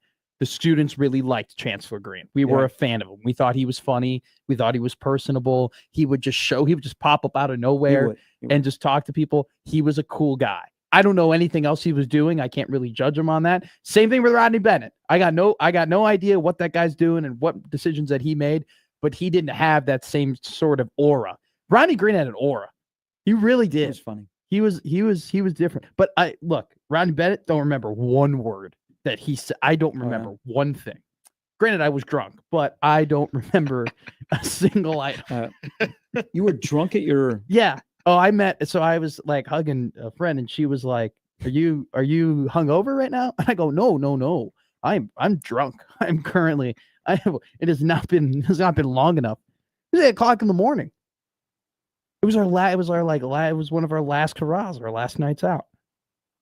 And then I got hungover at Buzzard Billy's after graduation. And then I went and I took a nap and I got over it. And then we were at Momo's Pizzeria and we were revving to go. All right. For all those young boys and girls that are being taken to school in Westside or Bellevue this morning, just ignore what you just heard.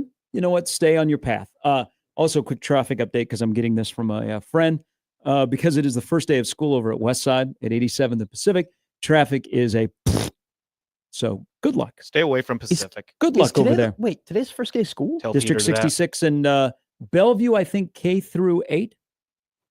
But yeah, District 66. Roll side. Got to get ready for that big North game 3 weeks from tonight. See, I always loved the first day of school. I thought I was a big first day of school guy. I loved it. I'd be pissed. I'd be very mad if August 7th was my first day. You should next year. If you're listening, if you're a Westside early. student right now, listen to this right now. You should probably have 2 more weeks. Yeah, so summer. next year, that's kind of my place. I was told the calendar switches next year, so they start a little bit later next year. I don't know why it's the 7th, but School's complicated. yeah, teachers are really happy. They're glad to be back. I'm sure they're thrilled. Shout out Dr. Lucas. All right, 2 more hours to go. Steve Sipple's still to come. We'll talk about a little bit of John Butler the other day. We didn't get to it yesterday. Nebraska has done something that I didn't think was possible and might be a sign of growth when it comes to searching for topics 3 weeks from kickoff. It's Gary and Matt with Joey on 1620 The Zone.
All right, 3 weeks from today, Nebraska football kicks off, and you can go on a football road trip with 1620 The Zone.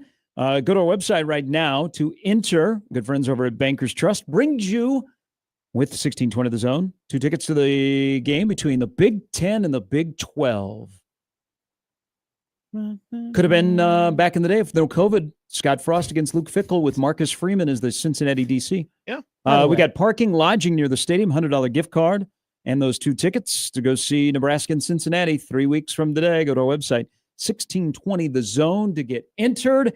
And good luck to you all. Can you imagine telling somebody in 1983, hey, in 42 years, Nebraska and Cincinnati is going to be a Big 10 versus Big 12 matchup? It was the Big 8 back in the day, so Yeah, who's the 4 teams added would be the first question then. Who's in the Big 10? Who's in the Big 10? Yeah. They're like, Cincinnati's in the Big 10? They would assume Cincinnati in the Big 10. Yeah. They took that big of a leap? Who did they hire to get in that big conference? No. It's Nebraska's in the Big 10. The place that's probably on the East Coast that people would just like. I mean, if there's always that debate, it was like, is Ohio East? Nathan from Ohio came on here and talked about how, or maybe it was a different caller came on here and said Ohio isn't a part of the Midwest, Ohio is a part of the East. And I understand part of the argument because it is kind of out there and it is an Eastern Standard Time. I just call it the Mideast. I just call it Ohio. That's This is what I call it. probably easy to do. I don't pay attention or think about Ohio anytime at any point unless Nebraska's in Columbus. Then maybe I'll be thinking about Ohio. You guys ever thought about the run of coaches that they've had at Cincinnati? No, I have not. Yeah, So just like some that make sense to some that are like, huh? Brian Kelly to Butch Jones to Tommy Tuberville to Luke Fickell to now Scott Satterfield. That is a very interesting mix of success there and after. I always forget. Brian Kelly bounces to Notre Dame, bounces to LSU. Luke Fickell bounces to Wisconsin. Didn't Butch Jones bounce to Tennessee? That's what I think he did go to Tennessee. Then Tuberville was done, right? Yeah, he was. He might have gone to Texas. Didn't he go to Texas Tech at some point? Oh, that's right, because he did say that he coached Patrick Mahomes, which is not true. Yes. Jones went to Tennessee. No. Can you guess where Hold on here, Joey. Butch Jones? Can you guess where Butch Jones? Texas Tech was before Cincinnati. Okay, yeah, so okay, Cincinnati was his last head coaching job. Okay. Can you guess where Butch Jones went after Tennessee? Wasn't he one of the analysts for Saban? Yes. And then where did he end up getting his next head coaching job? So he's a head coach right now. Mm-hmm. Is it Arkansas State? Attaboy. Nice. I was almost going to say. Because I think Arkansas and Arkansas State open up the season, and someone asked Pittman about going up against Butch Jones. I couldn't do this to this level, but have you ever seen the John Rothstein video of where they ask him like random ass college basketball teams, and he's able to tell them every single coach that who their head coach is on every single college basketball team? How out of 136, I think your over under would be 98. I think 98 would be. Probably do 98. I think you could do 98. We're not going to do it now. That'd be terrible radio. But I think I'd be, if we had a competition, we had like a 1620 The Zone competition. Mm-hmm. I'd be riding your. I'd be right. How do I put this? I'd be betting on you.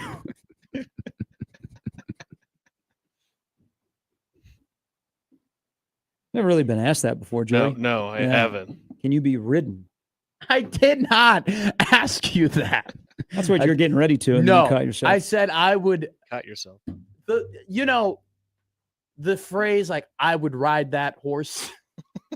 Like it's like I'm riding that horse. Like I'm riding that horse to the finish line. Let me pause and go to the closet and get you a shovel. I'm betting on the Lions going to the Super Bowl. I'm riding that horse. Usually don't say that to another grown man, but I to each was, their own. but like that was a betting phrase that I caught myself. By the way, You've had a couple of Dave Aranda moments. I have not had a couple of Dave Aranda. How do we land this plane? this plane now doesn't have wheels and it doesn't have Wi-Fi. I just glide on in. Don't be on United. You guys anybody know anybody that was flying United yesterday? Got shut down across the country? Oh no. Thankfully not. Are you flying United anytime soon? I have a free United Club pass if anyone needs it. I do not. I've never really had a bad experience with United. American Airlines is the one I really struggle with. Now I love Delta because places I like to go, it's the connector. Sure. American Airlines is really the only bad airline where I just have banger after banger bad experiences. But United, I know sometimes United doesn't get a lot of love. I knock on wood, I've been fairly good with United. I love Southwest. I wish JetBlue would be here. You know an airline that I think people don't like? Spirit? Well, Frontier. Yeah. You know what? I don't have a folding chair to take to fly on Spirit, so I never go. Do they have standing seats yet at Spirit? Standing room only? Frontier Airlines has always been good to me. I've never been on Frontier. They fly a little bit more out of Omaha. Legion's in Omaha as well. Yeah. The only thing is about Legion is their schedule. Like your schedule has to match up with their schedule, but it is it's cheap. I love Southwest. I haven't had you're gonna have assigned seating here shortly on Southwest. Okay, so now I have a problem with Southwest. End of September, I think, is when they have assigned seating. That's BS. The point of Southwest is that it's cheaper and that you don't have assigned seating. I mean, they're literally going against everything they stand for. There's a lot of sports teams that probably will look like Southwest has so many different connections. Sure. Yeah. But bags fly free. Are they not doing that anymore either? Nope. That's coming to an end next year, I think. But the first one is they're going to have assigned seating. I'm a United guy. I love United. I mean, you got to be from Chicago. Don't you have to be a United guy? Yes. Yeah. I mean, that's just everywhere we fly is United. Now, the times I do fly American, especially on the bigger flights when you're flying to like 2.5, 3 hours going to California, Florida, I don't think there's a better experience, if I'm being honest, because I don't know if American still has an elite movie catalog because it's been a while since I've taken one of those flights. But let me tell you, American Airlines was like the movie theater, especially when I was going out. Like there was a stretch where we were going on a lot of family trips to Florida. Man, they had like every Star Wars movie. They had Moneyball. They had Megamind. They had movies that literally were in theaters a month and a half ago. Like when Trouble with the Curve came out, right? And all of a sudden, movie. Pretty damn good movie. Show 'em the Curve. Peanut Boy. Yeah, my flight to Hawaii was a marathon of 4 movies.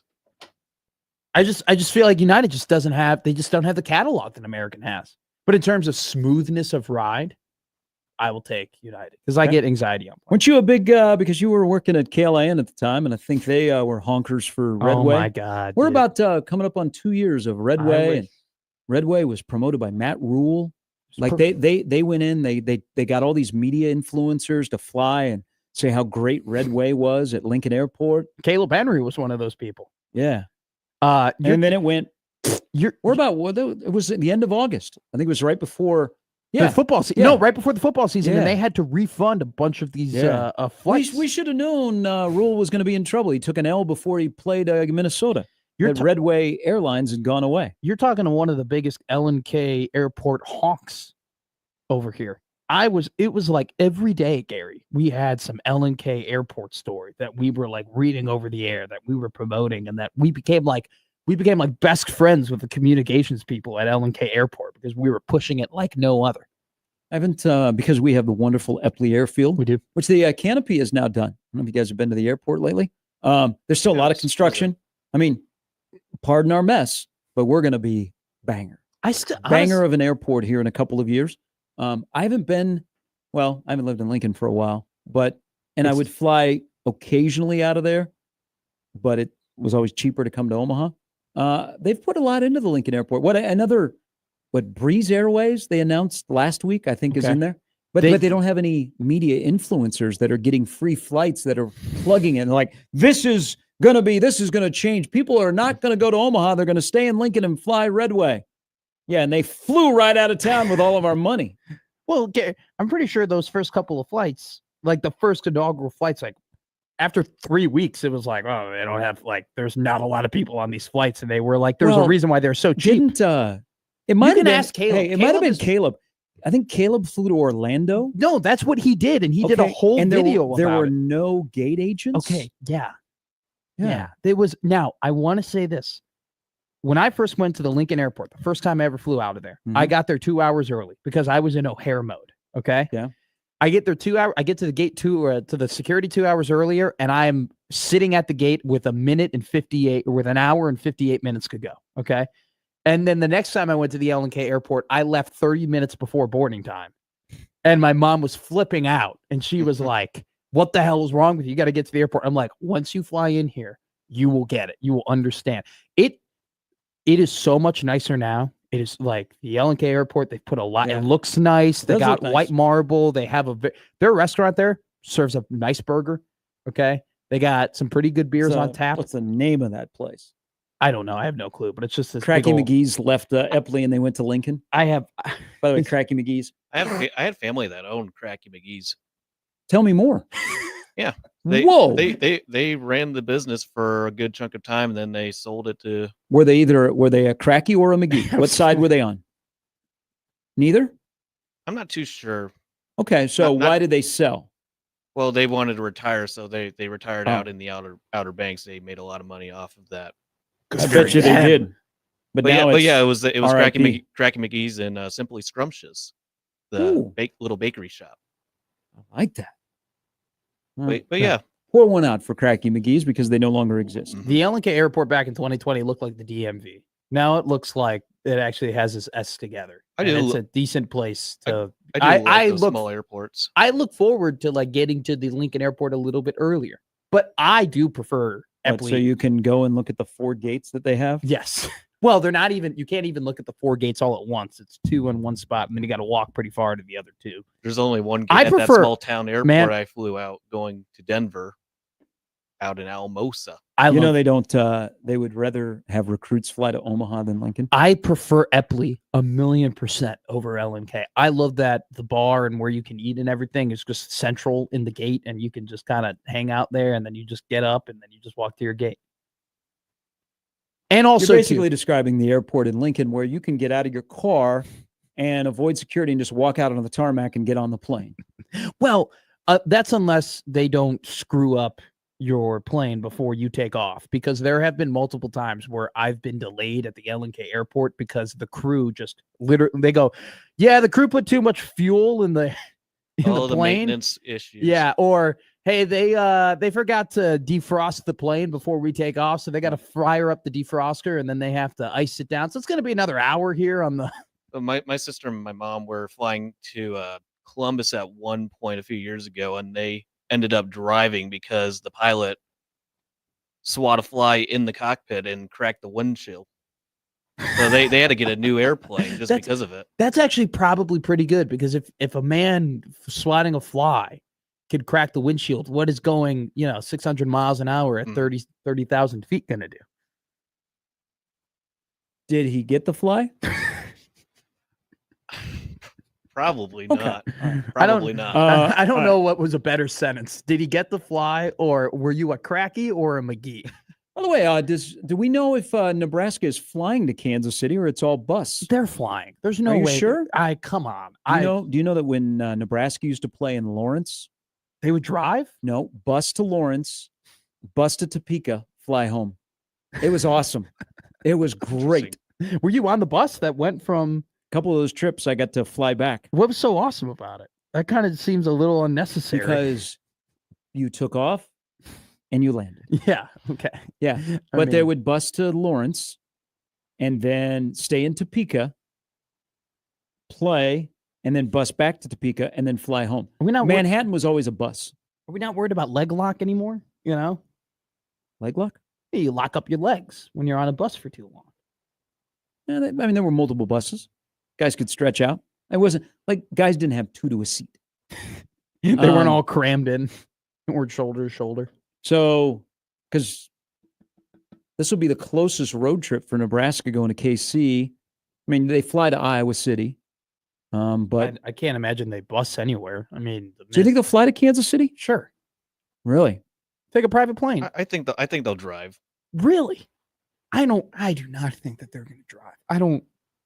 I think It's they have the means. with They'll it go and fly. with it being a Thursday game, I don't see them What's- flying. I don't see them flying whoa. back because they'll have plenty of time for the next game, which will be Akron.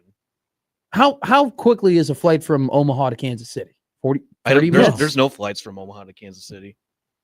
Because you get up and you go right back down. Yeah, just take South Yeah. I-29. You're there in 3 hours. So Has you no think- one ever taken a flight from hey, Omaha to Kansas hey. City? You want to know something? Here's what they should do. Since we have given more publicity to the Quick Trip in Platte City, if Nebraska is busing to Kansas City, because we all do this, we've all been on a fan bus that goes to a Royals or Chiefs game. What would you do if after the game, a good, I don't know, 1 o'clock in the morning, you're in that Quick Trip, and here come about 6 buses. They pull up, and that's the Nebraska football team. Having a little post game at the Quick Trip in Platte City. Here's the problem. Did they win or lose the game? Well, if they lose, We're going home. Yeah. We're actually driving. Would they lose? Go to Topeka and the get a alcohol flight. sales will be. Okay. So I do give credit to Matt Rule and for this point. So we are now 3 weeks before the season begins. And I think Tuesday was the first time in actually a long time that I've heard the word black shirts mentioned. John Butler brought it up. He was asked a question and it led into him talking about the black shirts. Remember when we just talked about alternate uniforms and who's going to get the black shirts? Maybe it's been replaced by the single digit, but that still has kind of been a muted conversation. Good job on Matt Rule. They've controlled the message that we don't either sarcastically or reality go, I wonder who's going to be a black shirt. When are they going to give out the black shirts? When are they going to have the alternate uniform? Why did that thing on Shields get leaked? Is that the alternate uniform? This might be a sign of we turn the corner around here, that this nonsensical conversations don't exist anymore. And we talk ball, y'all. So if that's the case, thank you. I just flashed back to the. But John Butler, was that the first time you'd heard black shirts Yes. mentioned? Maybe since the spring. It was a great quote too. He was like, "If you're gonna have a nickname, you better be good." Like that was. It wasn't even like oh, we're gonna hand them out, or oh, he's going to be a black shirt, or oh, he's playing his way to wearing one of those special jerseys at practice. Right? It wasn't one of those type deals. It was just very nonchalant. God, the Mickey Joseph here. That's all we talked about. That's all we talked about. Oh, until you asked a question about Harburg. I asked Mickey Joseph so many good questions that year. Okay. That Harburg question. What do you call you, bro? No, he didn't call me. No, he called me bro after I asked him about Trey Palmer and him losing confidence, which he was baffled that I asked him that question. But the guy had come off 37 other media people in the room, but go on. What do you? He had 38 yards in 2 games after having 234 yards 2 weeks before that. And I was just like, hey, what's up, man? What's going on? What's the deal? Was Mickey Joseph a big black shirt guy? I don't remember. Here's what happened. That whole season is now becoming a blur. They took away the black shirts. Except for the Georgia Southern game. They took away the black shirts. In the Iowa game. That was a fun day. The Iowa thing was fun. I remember the Illinois game pretty But the vividly. Iowa thing was like, okay, Nebraska's got the coach because there's Matt Rule. It's been announced. He's going to be on game day the following morning. And then Nebraska beats Iowa. And you're like, all right, let's go. I remember a lot of that season. I remember Logan Smothers Thanksgiving. not running for the first down against Minnesota. PJ Fleck sprinting out of the field when they won that game and make it very known that the Gophers had won that game. I remember the Mickey Joseph might be the next head coach at Arizona State, and that might cause Nebraska to act quickly and hire them as their new head coach. I remember that.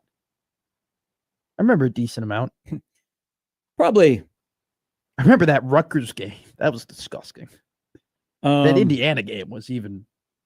Garrett Nelson had a great game against Indiana. It's a great season to forget, but there's so many memorable moments of 2022. There is. I mean, you start with game 1 and you go all the way to the game end. You start with the onside and the Dublin onsider Up by 11. and you finish with the Iowa game.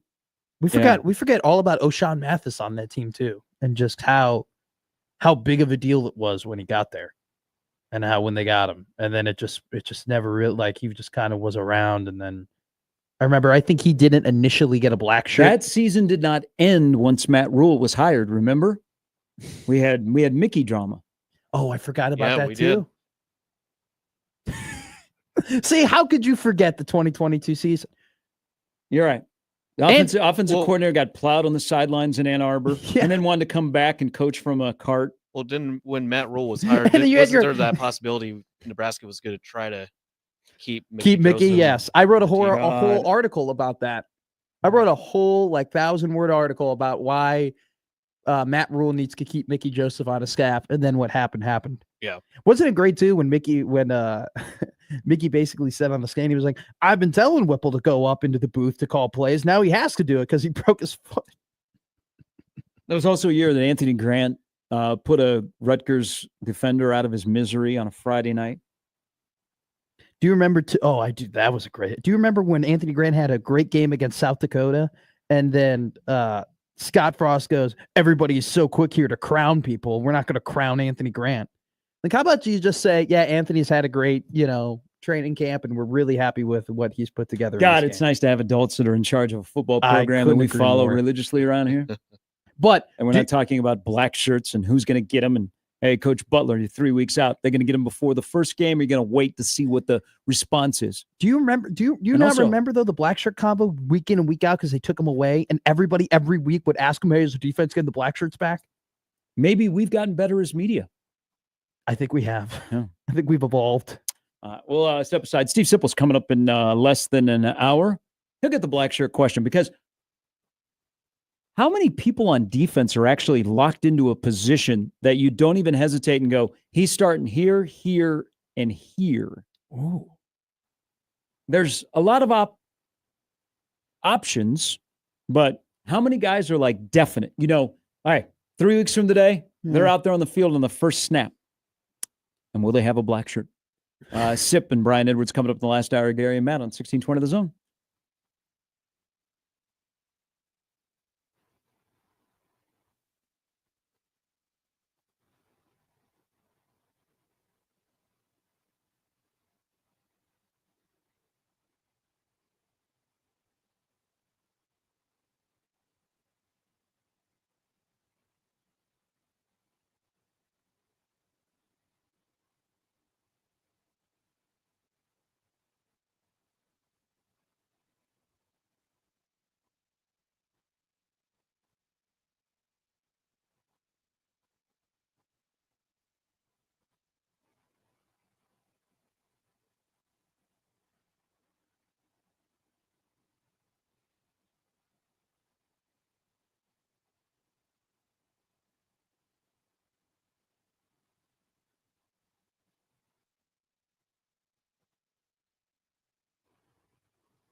if Bruce Dickinson wants more cowbell, then I feel like we should give him more cowbell. Terry? Yeah, Gene. Man. That was a great skit. Christopher Walken. Welcome back in. I'm Bruce Dickinson. I'm just like you. I put my pants on one leg at a time. But when I put my pants on, I make gold records. Yeah, do you think Blue Oyster Cult appreciates that skit? Oh my god! Because this song would plays, and this is not from SNL, but that's when you first played it, Joey. I was like, "Yep, exactly. More cowbell." Isn't that a genius skit though? Because who the hell listens to that song and goes, "Whose idea was it to put the cowbell in?" Yeah. They're like, who listens to that and goes, "Oh, there's a lot of cowbell in Fear the Reaper. Maybe we should make fun of that." Like, it's so good. Well, I got a fever. The only prescription is more cowbell. That is one of the classic lines of SNL. I mean, Christopher Walken, hilarious. Underrated. There's not many bits or parts that he's played where it's not memorable. I couldn't agree more. But I think him and Dune, he's awesome in Dune. And but that's the thing. Him and Stanley Tucci are those two actors where you walk into the movie theater and you're like, "Oh, I didn't know that they were in this movie," and then you immediately know that this is going to be a good movie, that you're going to enjoy this. Them and Paul Giamatti too. Can you imagine? I don't. Probably in 2000, I wasn't dialed into Saturday Night Live. Can you imagine watching that live? God, no, I couldn't. I really only remember watching one skit. You don't have DVR where you can rewind it. Do you remember watching a true SNL skit, watching it live and being like, "Oh my god, this is the funniest stuff ever"? Because I've grown up in the era of YouTube where SNL is popular amongst my generation, not so much so that we sit down and we watch the show on Saturdays. We just find the clips on YouTube or TikTok or Instagram. And we're like, "Oh my god, that's so funny." Like the weekend updates. I've watched every Colin Jost and Michael Che weekend update that I viewed I would say 95% has been on YouTube. I mean, anything that they've done with Jeopardy. I mean, Turd Ferguson. You just say Turd Ferguson out loud. Now, most recently, and I just happened to be watching this live, is when they had Beavis and Butthead. See, that is the one that is everybody. Heidi Gardner, who couldn't keep it together. You had Mikey Day was involved in that. Bring it on down to Rappinville with Justin Timberlake and Jimmy Fallon. Bring it on down to Rappinville. And then I watched, this is true, Lonely Island's D in a Box. I watched that live. That was, and then there's also a Christmas episode with Kevin Hart where they did the nativity scene and they bring out a camel or something. They bring out an animal and the animal gets a boner and then they have to cover up. I don't think you can say that on air. Just kidding. It's good to make sure it works. It's a famous drop from yours truly way back in the day. No, wait, I don't like that because now I'm going to be added into we've been using the dump button all week. I could totally say that word. You can't say what the toy that they're throwing onto the WNBA. Oh, I said it last week. I know, but apparently you said that you can't do that. I have a quota on that. What's your quota for the amount of time? I only say that twice in a month. Have I hit my quota yet in terms of? Yeah, you can't say what you said, but that's okay. I definitely can't say what I said. Yeah. The FCC is not. But you said what you said. And good thing Joey dumped you're not gaslighting me into thinking that I can't say that word. You definitely are gaslighting me into say I can't say that word because now I don't want to say that word. Joey, give a final reading on this. Can he say the word that he just said? Joey, don't do the thing where Gary is great and Gary has been here longer, so you're on his side. I just keep that talk outside of work. Can you? Oh, okay, Jeez. Joey. All right. Mr. Professional over there. You got to look good. You got to sound good. You look great. Thank you. Good. I see. That's part of the reason why I shaved the mustache.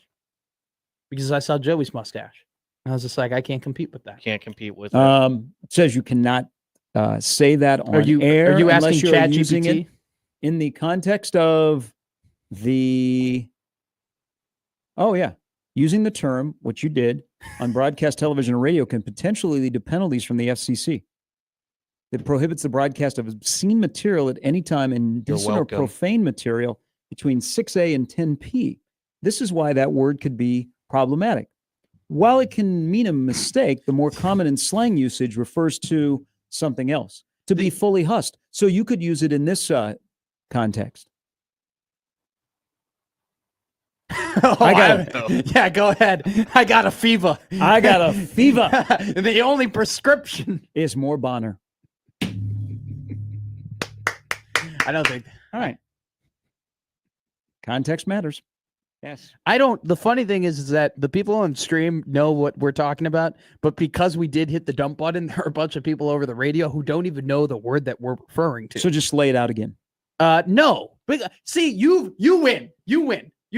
Okay? You've gaslit me. You've completely gaslit me because I know that I can say that word on the radio. But now you have now funneled down into this deep well where it's like I feel like I can't say the word anymore. So I'm not going to say the word. What do you say to the many children that are listening that want to be future talk show hosts?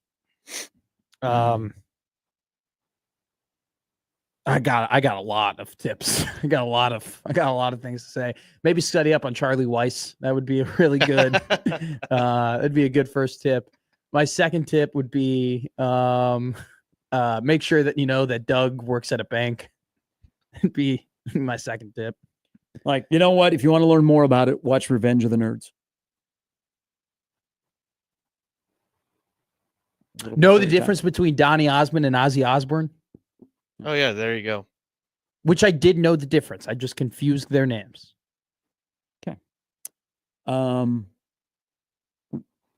Lots of lessons to be learned So many lessons from that to be learned. from that first big red overreaction. On that you did note, with- Whoa. How was that BROR my fault? That was my internet's fault.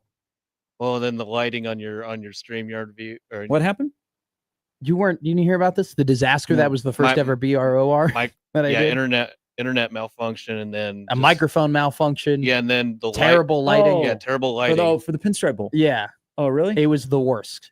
I had it all set up. Joey and I were ready to go. And as soon as we got on the air, I was cutting in and out, not working. Good thing Josh Peterson was backseat producing. Well, so Josh Peterson and I had never talked before. We had never spoken one word to each other.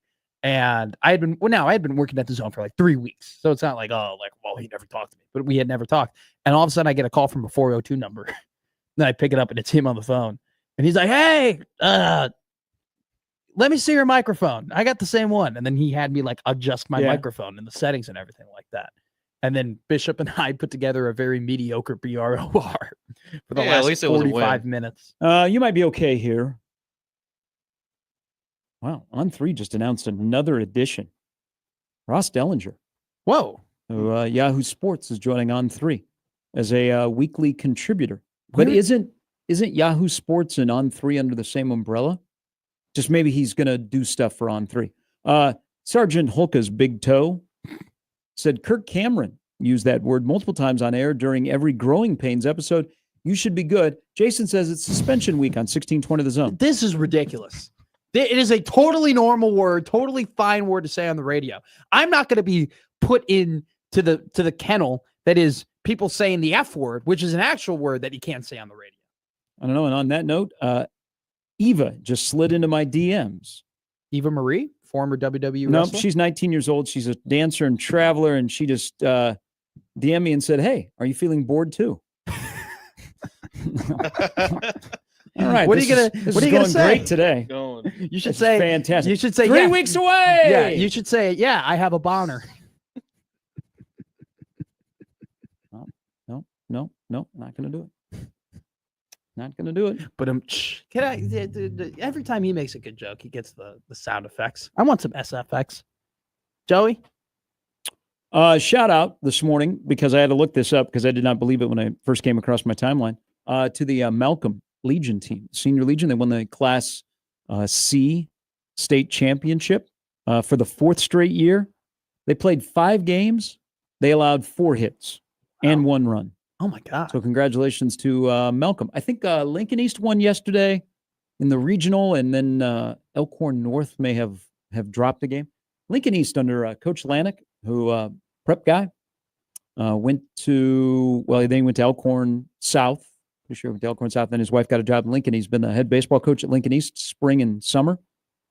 That is a wagon of a baseball program. But congratulations to Malcolm, who was 4-time state junior state champ in Class C. I followed that in 2023. I followed the Lincoln East baseball team on their run in the Legion baseball. All the way they play that in South Dakota, right? The Legion baseball national. The national one's, I think, still in North Carolina. Okay. So they had to travel. I mean, they were a hell of a team. They had Jeter Downs on that team. It was really, really good. I think Vasco was on that team too. That was a fun summer. All right, we'll take a break. Matt's got to do some penance. No penance. What penance am I doing? Yeah. I said a word that I cannot believe we dumped that. Say it again. We'll let other people judge. You win.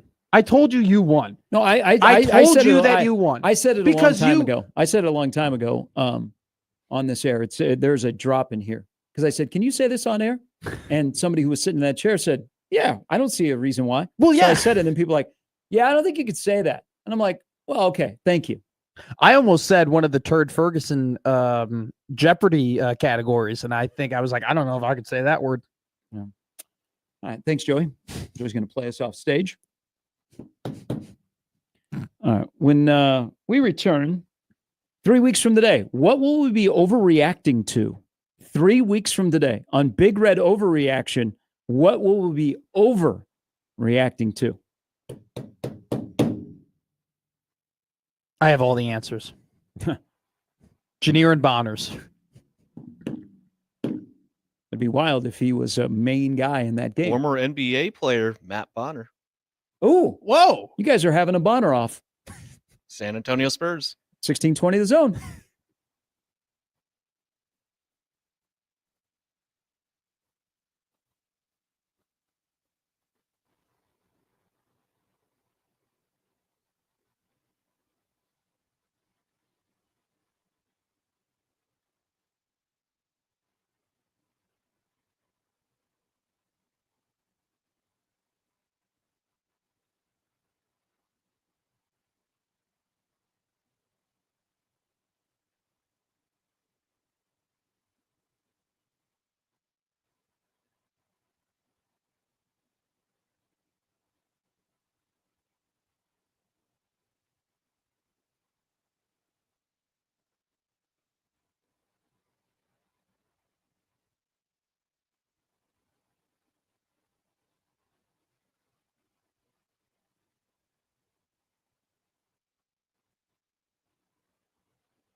All right, 3 weeks away from overreacting to Dylan Raiola's performance. Either the good, the bad, the ugly. There'll probably be no middle ground with Dylan 3 weeks from today at Arrowhead against Cincinnati. No, 0. Even if there is a middle ground where he plays okay, there will be that won't work against Michigan. Or, hey, I hope he really uses Akron and Houston Christian as big trampolines to gain some momentum heading into the Wolverines, because he can't go just 18 for 32 with 232 yards and 2 touchdowns and 1 interception. Probably also be overreacting to Nebraska not puking on their shoes in the fourth quarter. That it's all of a sudden new Nebraska. That would be a great sign. I don't know. That would be an overreaction. That would be a good reaction if Nebraska is new Nebraska and they didn't puke on their shoes in the fourth quarter when they entered the fourth quarter against Cincinnati up by a field goal and ended up winning by 10. That would be, it might be an overreaction. 31-21 Nebraska. Good teams win. Great teams cover. Good start to the year. Oh, that'd be incredible. That'd be a nice show. It'd be I don't know if it'd be a nice calm, overnight show for me. I don't know if it'd be a calm show. I think it's a 10-point win to kick off the year. I think no, I don't think it'd be calm. I think people would be feels like 95. Yeah. I think I have more faith that callers would be very rational. They'd be like, you know what? That's one of many. Thanks for the time, guys. I don't think you're going to get any 8-second calls if Nebraska pulls out a close victory against Cincinnati. Would you consider 10 a close victory? Well, no, not 10. But I was saying in general. I mean, it's a close victory. Depends on how it happens. If they're up by 3 at the very end of the game and they get a late touchdown, or if it was a 7-point game, they get the field goal to add 2 possessions. Well, if they just win. How about they just win? If Nebraska wins and doesn't cover, there still will be some game. negative Nancy's, right? Or do you think there will be some positive Nancy's who go, my God, they won by 3? There'll always be negative Nancy's. If they go 11-1, they'll be like, why couldn't they gone 12-0? Okay. They're always will be that. 21. They could have prevented a lot. They've lost to. They gave up 21. Look at the Power 4 teams they've lost to kick off the year. Okay, they would have beaten a Power 4 team. Small victories. Small victories lead to bigger victories. That's what they once told me. If they went 11-1, for damn sure there would be people being like, well, who would they beat? They haven't really beaten anybody. They're just Indiana last year. They're not that good. Watch what happens when they get smoked in the playoff. I'm telling you. Against some SEC team on the road. Yep. And then they'll lose that game, and those people will be like, told you so. At this point, where I'm looking towards next year, and they made the playoff in this year. Oh, my God. Drop to your knees and pray to Devaney. I will be there with you. Here is Nebraska ball Mike on the Prairie Flower Casino Zone hotline. Good morning, Mike. Hello. Hello. Hey, let me give you something here. This will start your day off well. You're not a big Andy Katz fan, right? No, because he doesn't talk about Nebraska in a favorable light a lot, but I know who he is, and he's good at what he does. Okay. Do you like Bart Torvik? I don't know who that is. All right. Not a lot of people know Bart in person. He's not as visible as Andy Katz. Andy Katz thinks Nebraska will be 14th to begin the year in the Big Ten. Bart Torvik says 13th. Well, if they are, Fred Hoiberg will be fired. Well, this is just preseason. Okay. Okay. It's as simple as it gets. Fred Hoiberg will be fired. And I'll tell you this much. I don't know who runs the radio station anymore. It's not Neil.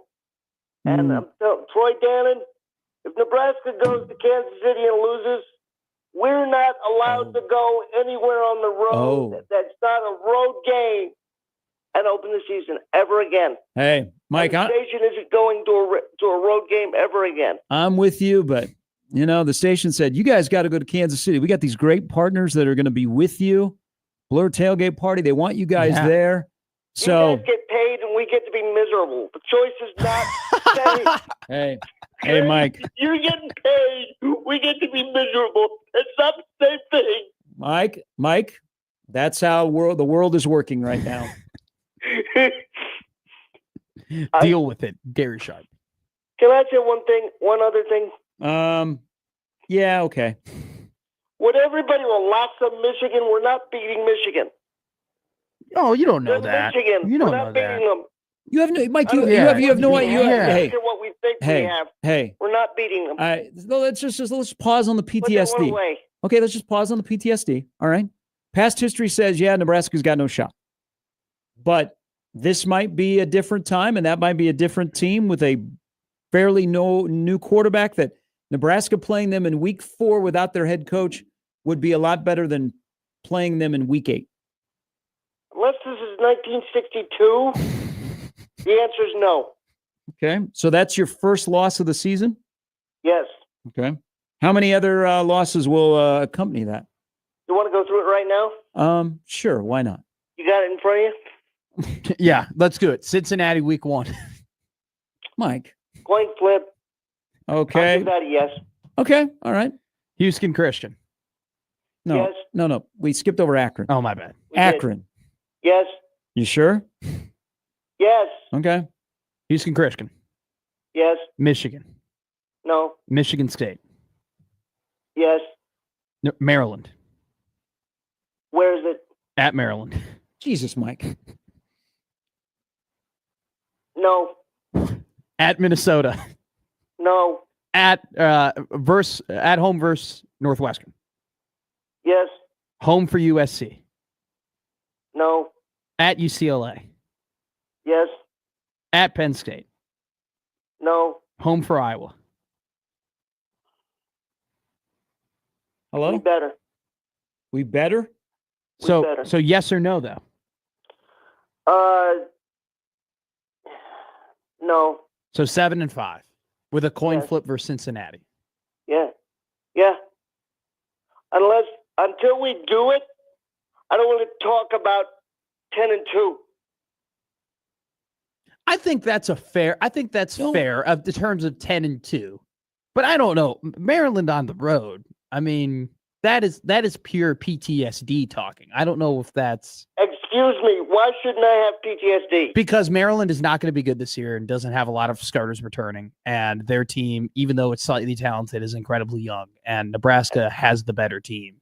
And by the way, And the more talent and the better coaching staff. They have all the advantages in that If we are game. talking about Dylan Raiola and we are doing this, do we know anything about Marcos Davila? Can he cover his own weight? If he has to? Can he cover his own weight? That's kind of fun. You know what I meant? Yeah. No. Can he carry his own weight if he has to?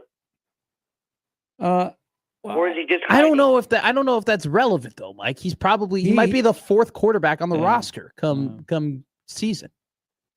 So we're gonna get. I don't think you can base them losing to Maryland with them having a backup quarterback. You don't know they're going to have a backup quarterback. This is all under the understanding that Nebraska stays healthy in the most important spots, and that's how we do it for every team. Hey, Mike, if we're going to do the PTSD thing, Yes.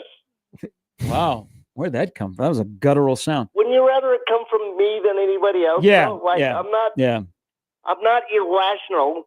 This team has to do it. All right, so if you were just doing this based off of past history, Nebraska would be 6-6. Yes. Okay, They haven't done anything yet. that's true.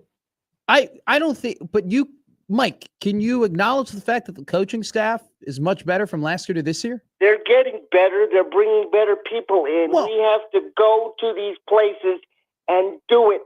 We have to shut the people from Iowa up. Until we do it, it doesn't matter. Michigan won a national championship 2 years ago. But this is what predictions are about. And Predictions you'll be able are to watch that guy play on Saturday against the Texans at US Bank Stadium. Which guy? J.J. McCarthy. He's not there anymore. Is Matt Rule bringing in talent? Yes. Do we have better coaching? Yes. But we have to do it. Yeah, that's fair. That is a good, solid opinion. I really enjoyed the exercise of going through the schedule. I think we should do that more often. I appreciate that. Hey, have a great weekend. You too. All right.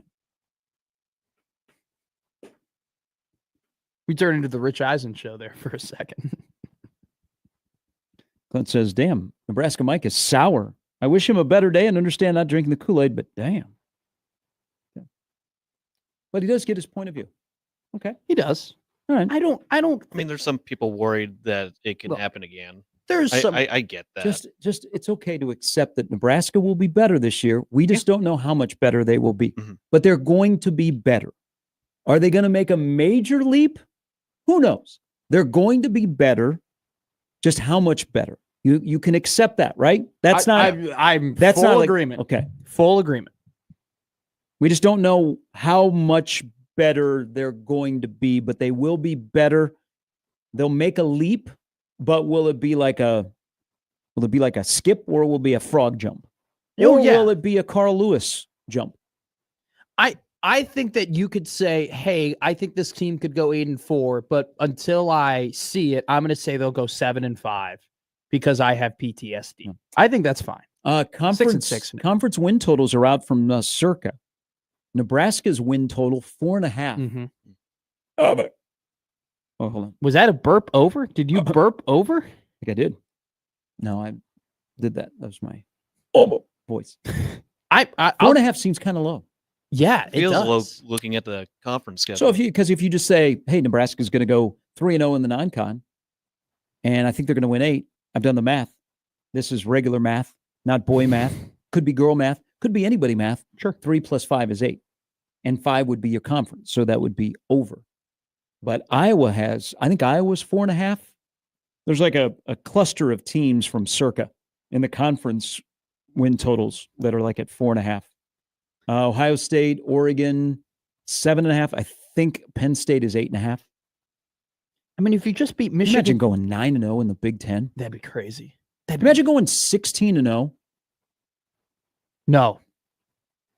I mean, you would automatically qualify as one of the greatest teams in the history of college I think football. you would if you went in today's playoff, if you went 16-0. Gary, you would qualify as the greatest team of all time, I think.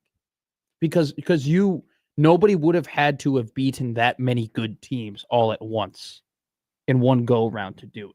I guess you can factor in the quality of opponents. The quality of opponent, because you would have to win 3 playoff games. That's immediately winning those 3 games is immediately having the toughest schedule in college football. That's kind of why that 71 Nebraska's team is regarded as one of the best, because of who they beat and how much they beat them by. The Alabama, Oklahoma, and Colorado all in the top 5 that season, and they handled them well. So I guess you make a good point. To win those 3 games against 3 of the top 12 teams in the country would automatically put you on the playing field of one of the best of all time. And then you have to factor in, what if you have an SEC schedule? It's already tough. Final email here, the hour in the Equitable Bank inbox. This is from Joey. I honestly understand Nebraska ball, Mike, through the PTSD, what he was saying. Nebraska has to prove it, and ultimately I get his point. But also, let's not overreact either way until we see it on August 28th. That's why something we'll be overreacting to. Guys, I feel it. Guys, I was in the stadium. I'm driving back. We're on 29. Say hello, everybody. Hello, big round of reaction. Stop over at QT. They have that look. I mean, they won on grass. I mean, if you can win your opener on grass, do you know how many times Nebraska's won their opener on grass and went on to have a great season? Can you go ahead and call into BROR like you called into this show after the Summit League Championship? I was in Sioux Falls. You just call in and be like, I was in Cincinnati. You won't believe it. Nebraska's bus has stopped at QT. There's a party. We're back, baby. Feels like 97. Steve Sipple's coming up in about 20 minutes. Will he go with the little skip, the frog leap, or the Carl Lewis leap on this season? That's how you should do the schedule. Should make a graphic. That was a fun exercise. I love that kind of radio. But we'll do it for Nebraska ball, Mike. We're back after this in 1620 The Zone.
Roll Tide, roll. Jeez. It's almost college football season. Alabama, Florida State, part of an incredible week 1 slate in college football 3 weeks from tonight. Nebraska takes the field at Arrowhead against Cincinnati. The Huskers and the Bearcats, they're almost to 70,000 tickets sold. Whoa. Wow. It's going to be loud. Did you see what the Bills are doing? It with is the theirs? loudest stadium in the NFL, if you've not heard. So is I've heard that a lot. it going to be like 90% Nebraska fans, 10% Cincinnati? Are we going to make that prediction? I'd say Probably- 95. We had How many people? You were away last week. We had Scott Sheffer from Cincinnati Enquirer on. He thinks there'll be more Cincinnati fans than probably you would think. Okay. But so I might up that to 10, 12%. There might be some curious onlookers that are locals that are coming in because it's college football. You know, I mean, the Chiefs in battle want to make this a yearly thing where they have a college kickoff at Arrowhead.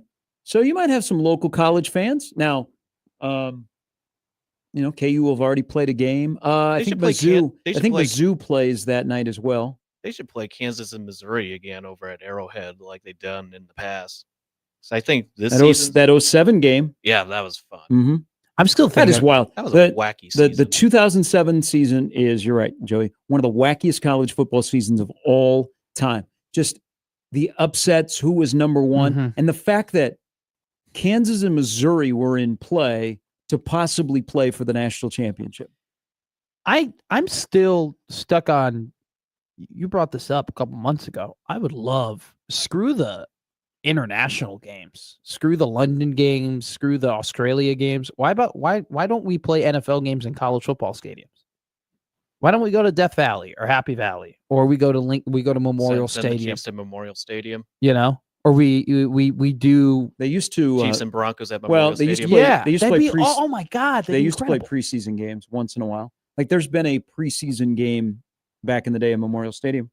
That's sick. The Packers used to play one exhibition game at Camp Randall. Yeah. But one year the turf wasn't good at Camp Randall and they shut that down. But you also have to remember, even though we don't like preseason games and they've cut them back, they still get the full rate as an owner when people are in your stadium with the tickets. Going back to the Packers point, back in the day, they used to play one regular season game down in Milwaukee. Yeah. At the And, stadium. Just like the old Met in Bloomington. Yep. And the teams are on the same sidelines. Yeah, maybe the Bears should play a game in Northwestern's new stadium next year. It'd probably be a way better game day experience. You think the Bears would be better if they went back to Wrigley Field? Yes. They used to play a couple of their seasons over at Champaign. Well, they played that one. Was it the 2002? And they were redoing the stadium? Yeah, 2002, I think, was the year when they went down to Champaign. They had a pretty good team that year. All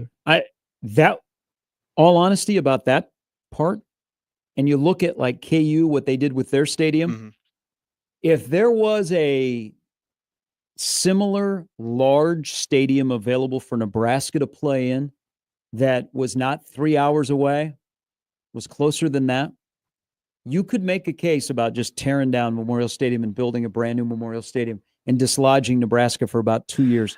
But there's no place. You're not. Yeah. There's no place you can do that. There's not a facility. You would have to build a stadium at a different location for that kind of a project to happen. Right across the street in that open parking lot from Haymarket Park where people park now. Yeah. It'd be a great place over there to build a gigantic brand new Memorial Stadium. The place where Memorial Stadium is now, sell that back to the university. Okay, for a good price. They could tear it down. They could build buildings. They could build like dorms or whatever they want to do. And you have this beautiful, modernized college football stadium still located near the campus. It still's got a view into downtown Lincoln. It's a little bit further away. Can't convince anybody. Well, we've run into the Wrigley problem, which is we had the 100-year anniversary and we've celebrated it and how awesome it was and how long it's been there. And now it's like, it's just there forever. Like after you get to 100 years and you're like the history and everything like that, and it just means so much to the fan base. You've kind of crossed the threshold. All that needs to happen is that Memorial Stadium needs to become a federal landmark. Which, why not? Why not make it a federal landmark? So many great things have happened in that stadium.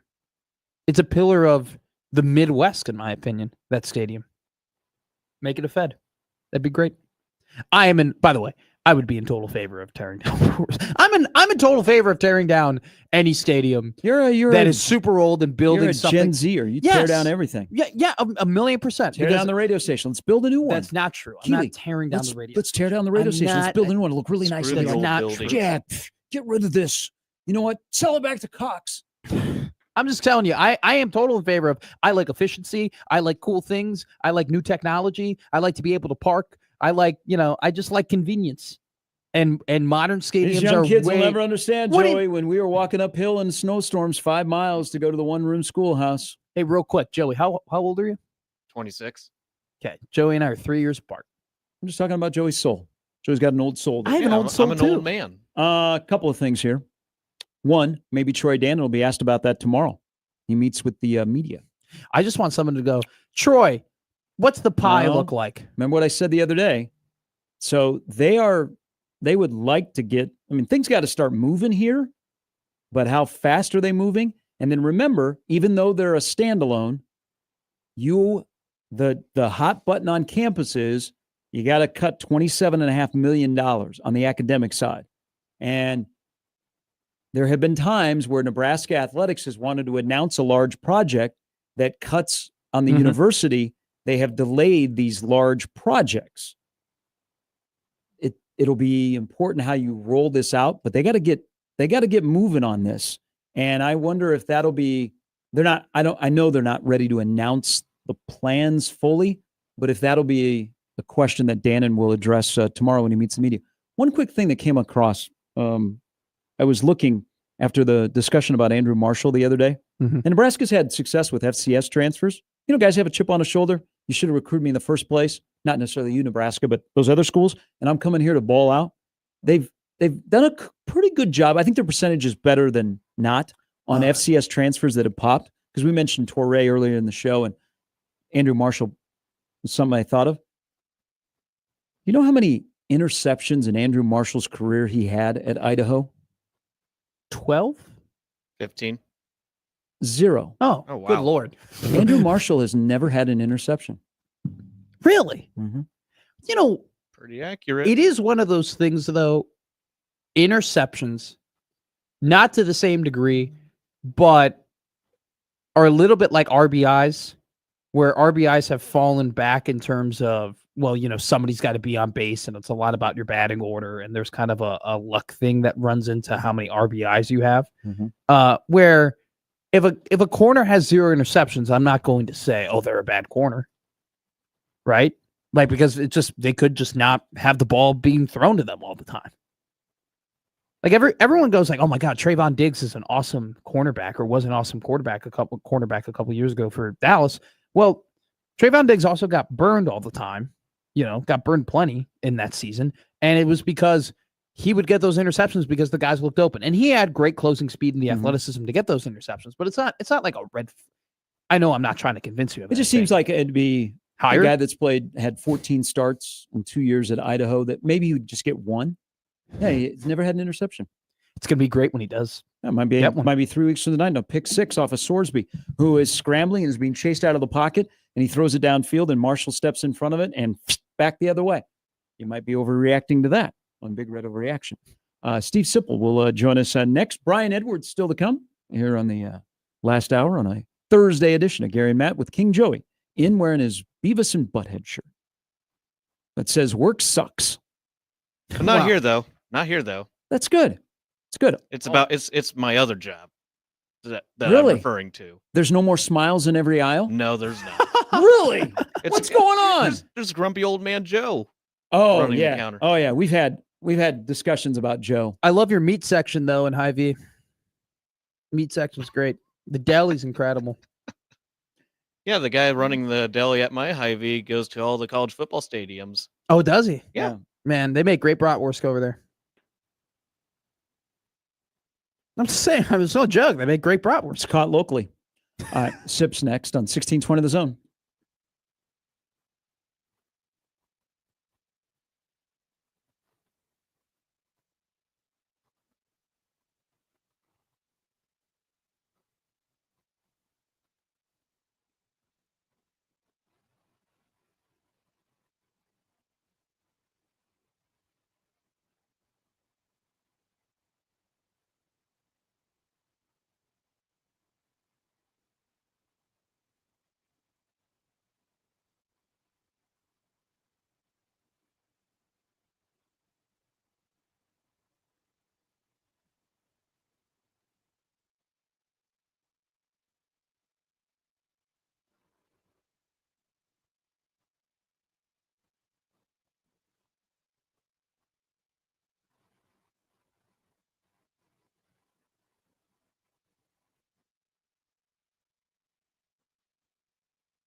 All right, let's welcome in our good friend from the ever-expanding On3 Network, Husker Online, 93.7 The Ticket.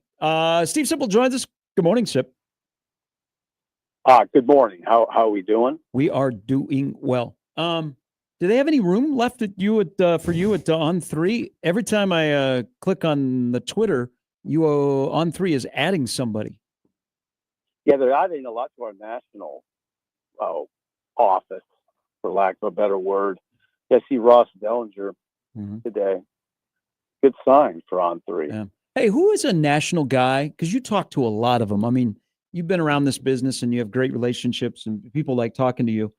Who's a national guy that when you hear, and you can say a couple, when you hear a national guy talk about Nebraska, you believe in what they're saying? Platt, Okay. for sure. Platt is the main one.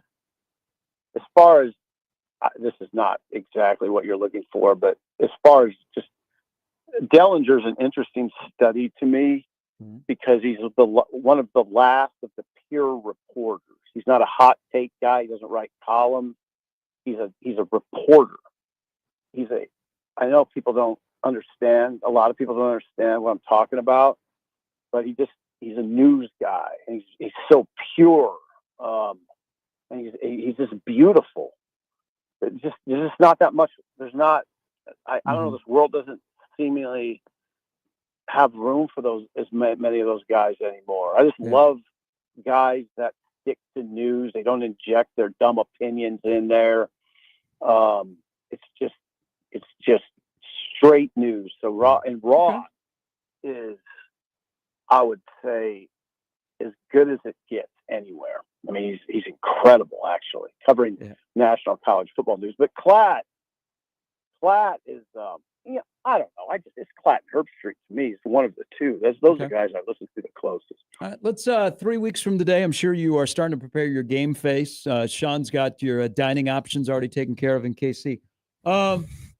I heard you with USC a couple of days ago, and you were talking about the defense. And John Butler is a fascinating person to me because I'd like to get inside that brain. Most places, a guy that hasn't been a defensive coordinator for a long time takes over, and it's the first time calling plays in over a decade. People lose their mind. But around here, you go, oh, but he's got Matt Rule and Phil Snow. But he's got a group of defensive players that there's guys and there's potential, but haven't played a lot of football. Is cautiously optimistic the right phrase for the defense 3 weeks out? Yeah, I don't know exactly what the right phrase is, but that's a good one. There's a halting that you might feel because of those huge losses up front, and it's fine. I mean, I think the only commentary that I add to that conversation is it's a little unfair to those guys, Keona Davis, Van Poppel.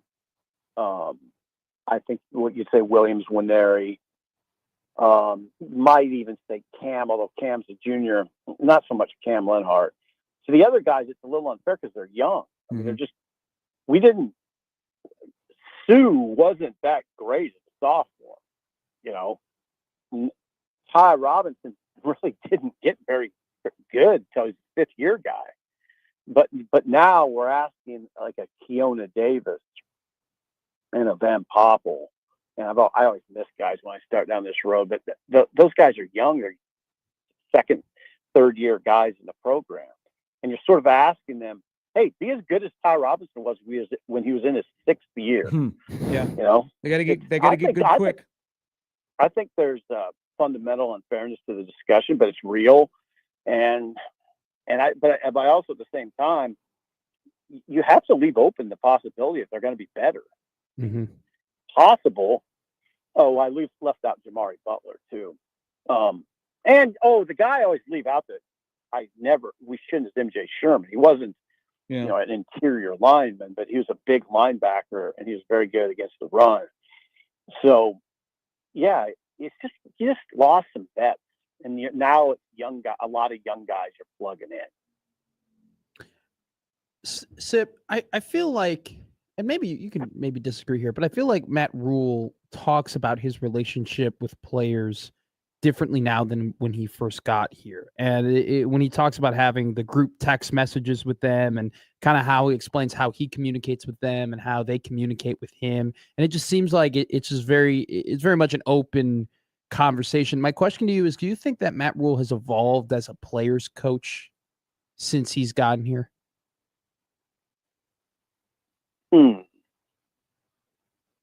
I don't know.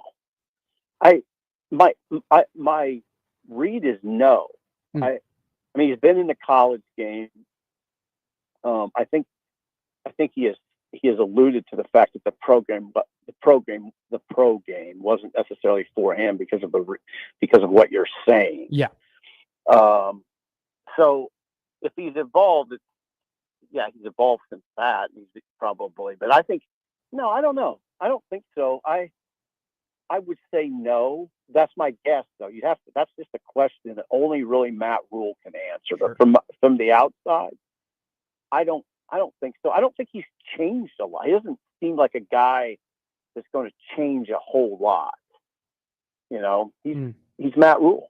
You know, I don't think he has to change a whole lot. I don't know if I wouldn't want him to change a whole lot from where he was at Temple, at Baylor, and even Carolina. It didn't work for him. But you can tell I'm in the Matt Rule camp. I think Nebraska's really lucky to have him. Well, and I think anybody, that walking with the coach thing, which I think is a brilliant idea, and he's got the chops to make it work. It probably doesn't get of the three I think he's put out, probably doesn't get as much run. But I thought it was very enlightening, kind of on the heels of Matt's question, when the last one they did where he walked into the weight room. And he's got a couple of guys that are in there. They're not on the practice field. They're in the weight room, and it's guys that were wondering, hey, Demetrius Bell, hey, Janarin Parker, hey, Tyson Terry. And just you can see that there's like a real connection between him and his players. So I think he's always had that, because I think he has their interest, that the top of mind is he always has their best interest. But there's one thing you'd like to change about him, and that is his record either against ranked teams or in one-score affairs, and that's a program thing. So let's just go off. Vegas is right. Nebraska's going to win on 3 weeks from tonight, but it's going to be a one-score game, and they're going to be involved. I mean, they might be a year where they're involved in 5 to 6 more one-score games. What's the difference this year? Why this year will be different, that everybody says, well, you kind of revert to the means and it'll turn around, Nebraska fans. And then the next year you go, no, it didn't. Why will it turn around this year? If it's going to, it'll be, there's a lot that goes into that discussion, but the main thing is it's better players. I mean, it always comes down to that for me. Guys that, and God, Matt, in fact, I'm glad this hit me when it did. Rule, the one thing I like about Rule is he doesn't overcomplicate discussions like media does. We look for these kind of magical answers that are how you win late. You sack the quarterback, and you make plays on offense. You get to the you affect the you sack the quarterback on defense. Think about how big that is late in the game, the clock implications, everything. But also it's playmakers. I mean, it's guys that are willing to step up and make plays. It's not I don't believe in magic formulas. Yeah, I understand you have to be strong situationally. You have to drill into your players how to handle multiple situations that may never come up, but you still got to drill. It's incredible. Football's incredible to me in that regard, where you drill things that may never come up, but you still got to do it. And so there's a coaching element to it, but to me, it's mostly about game key, stepping up on a 3rd and 7 where you need to get in the field goal range, a 3rd and whatever. You just need to get in the field goal range, and he makes a play. And Dylan makes the throw. He makes a tough catch. It's probably going to have to be a tough catch. So you got enough of those guys. I think Nebraska does. So to answer your question, I do think they have enough of them on offense. I think the other part of this is special teams. I think you're going to be dramatically better on special teams, and that can help in the close game realm too. But there's a lot. I mean, we've seen Nebraska, for instance, when Wisconsin was here a couple of years ago in a cold weather game, windy game, where Nebraska could have salted away the game if they could run the ball, but they couldn't run the ball. So they didn't get the first down. Wisconsin got the ball back and won. I mean, if you're able to run the ball late, salt away the clock, it helps. But Nebraska wasn't able to do it. They lost. There's so much that goes into that conversation, but a lot of it's just the ability to make plays at the end of games. It's physical strain, and just having guys that get it done. You know, in year one of Matt Rule, we heard in the fourth quarter, we want to have 75 rushing yards. Like, that's a goal. We want to have 75 rushing yards in the fourth quarter. I feel like we haven't heard that in a while. Do you think that's, I mean, do you have a reason as to maybe why that is? And do you think that's something that they might return to your point that you're making? Yeah, I don't know. I actually question. We haven't heard it. That doesn't mean it's not there, but sure. No, you're right. We haven't heard it. That conversation may be affected by. There's always personnel. Mm-hmm. You always look at the personnel, and Dillon might be one reason why that's not as. Maybe there's not quite as much emphasis. Sure. If there's not, for all I know, he's drilling into those guys every day. Mm-hmm. So I don't know, but Dillon would be a reason that comes to mind, because you do have you have a really talented thrower, and I think the best players on offense are tight ends and receivers. So I don't know. It changed a little bit, but I'd like to see a Nebraska team that goes into the fourth quarter and can lean on Emmett Johnson. Mm-hmm. That's what I hope. I think Emmett is poised for a big year. But I think, you know what, a big year for him could be 50 catches. A year that includes 50 catches. He had 39 last year. And Holgerson likes to throw to him. So I don't know. You don't hear him say that. It's a good question for him. We are getting towards wrapping up week 2 of camp. And we'll hear from coaches tomorrow. What do you think? And this is, 3 weeks out, and Nebraska would like to be into game mode once they take that Saturday off and they go to work on that Sunday before Cincinnati, and they'd like to have their all 22 out there. What do you think will be the fiercest position battle that probably won't be decided until 2 weeks from tomorrow?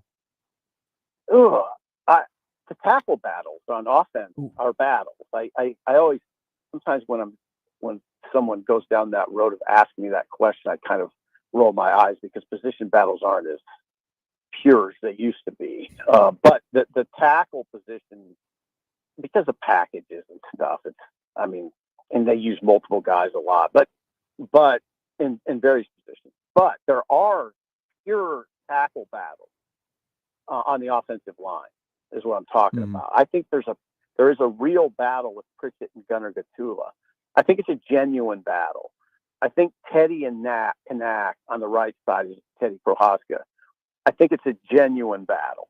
I think, like, if you went to the scrimmage, if they scrimmage Saturday, which I imagine they will, that'll be a big focus. Those guys will be ready to roll. Those 4 guys, because they're trying to win jobs, and that could. I know Teddy. I think Teddy's gotten off to the best start at right tackle, but it's far from over. There's still 2 scrimmages. I think Gunner's pushing Pritchett. Gunnar Gatula's pushing Pritchett, but I wouldn't. There's still work to do by Pritchett to win that job, is the way I hear it. So that's the one that really comes to mind up front. Those are the ones that come to mind, period. I don't know. There's some, I don't know what Butler's going to do at linebacker. And if you say, what the hell do you mean? I would say this. On Saturday night, the first unit was McCullough, Javen Wright, and Marquise Watson Trent. Vince Shavers wasn't, So I don't know. I suppose that's a nod to Javin Wright and Marquise Watson Trent being better in run fits, better pure run guys, inside run. But what do you do with Shavers? I mean, Shavers got to play. Is the best blitzer, Yep. probably. He can rush off the edge. He might be the best pass rusher off the edge. So it's that. But what's the package? How are we using packages? I'm really interested in that. I mean, that's above my pay grade. Early on in the Matt Rule tenure, when it came to transfer portal targets, we saw a lot of guys who, came from Power 5 schools who couldn't necessarily start in the SEC or maybe other schools. And, Nebraska takes them in the hope that they can develop them and play better. But now we saw them dip their toe a little bit more into the FCS pool. And now you're staring down the barrel of having a guy who played from Idaho as your second starting corner and a guy who was in the Sun Belt last year as your starting linebacker. Do you think that the impacts of Marquise Watson Trent and Andrew Marshall are going to kind of open up maybe some more avenues or opportunities for Nebraska to be more aggressive in getting FCS or, just group of 5, non-group of 5 players down the line? Yeah, could. I mean, I wonder how Pat Stewart would answer it. I think some of those guys, a lot of guys that I've dealt with over the years would just say, I don't care where they're from. If he's from Iceland, it doesn't matter. If he can play. So there's all avenues. You look at all avenues. And I don't know. I don't know how it would. I'd have to think a little more globally about what they've done in the past, who they've had. I mean, I just thought of one, the receiver Shamari Toure, who came from the FCS and led interceptions a few years ago, and he was dynamic. He's a great player. I think he averaged. I do this, and people make fun of me. I'm pretty sure it was 19.8 yards a catch. He was beautiful, and so I don't know how much that changed. That was a different staff. Well, Nair too, though, came from Nair's another Wyoming. kind of. Well, Nair came from Texas. Was he Texas, Wyoming, or Wyoming to Texas? I mean, It was Wyoming. But FBS schools. Yeah. Yeah. Good point. So no, I would answer it this way. Most of the guys I've talked to over the years are always, I don't care where they come from. Yeah. Avenues. You guys can think about avenues. We're just trying to find players. All right. I would say it doesn't matter. All right. For the record, because you brought it up, and I thought I would look it up, Nebraska's never had a football player from Iceland, but they have Thor and Leo, who have played basketball at Nebraska from Iceland. Yeah, I just think wherever they are, you try to get them. I mean, Well, they try getting a guy from Sweden. Yeah, I mean it's. Hey, you just try whatever you can do. so the German defensive lineman, David, hear anything on him? No, Okay. nothing. I think he's a little ways away. That's what it looks. Not surprising. I mean, Not surprising, but he definitely looks the part. he does. He looked a little ways away to me, just my personal judgment on Saturday. But yeah, he's got some. I just think it's a technique discussion, probably. Mm-hmm. Yep. I just playing football. He just needs there's a lot of these guys. You know what, Sip? If we were selfish, Nebraska is in a tight game. They take care of business 3 weeks from the night, but they get an opportunity to get guys live game snaps in week 2 and 3. Because there's guys that need that. There's quite a few guys that just need to play a lot of football early on. Yeah. Yep.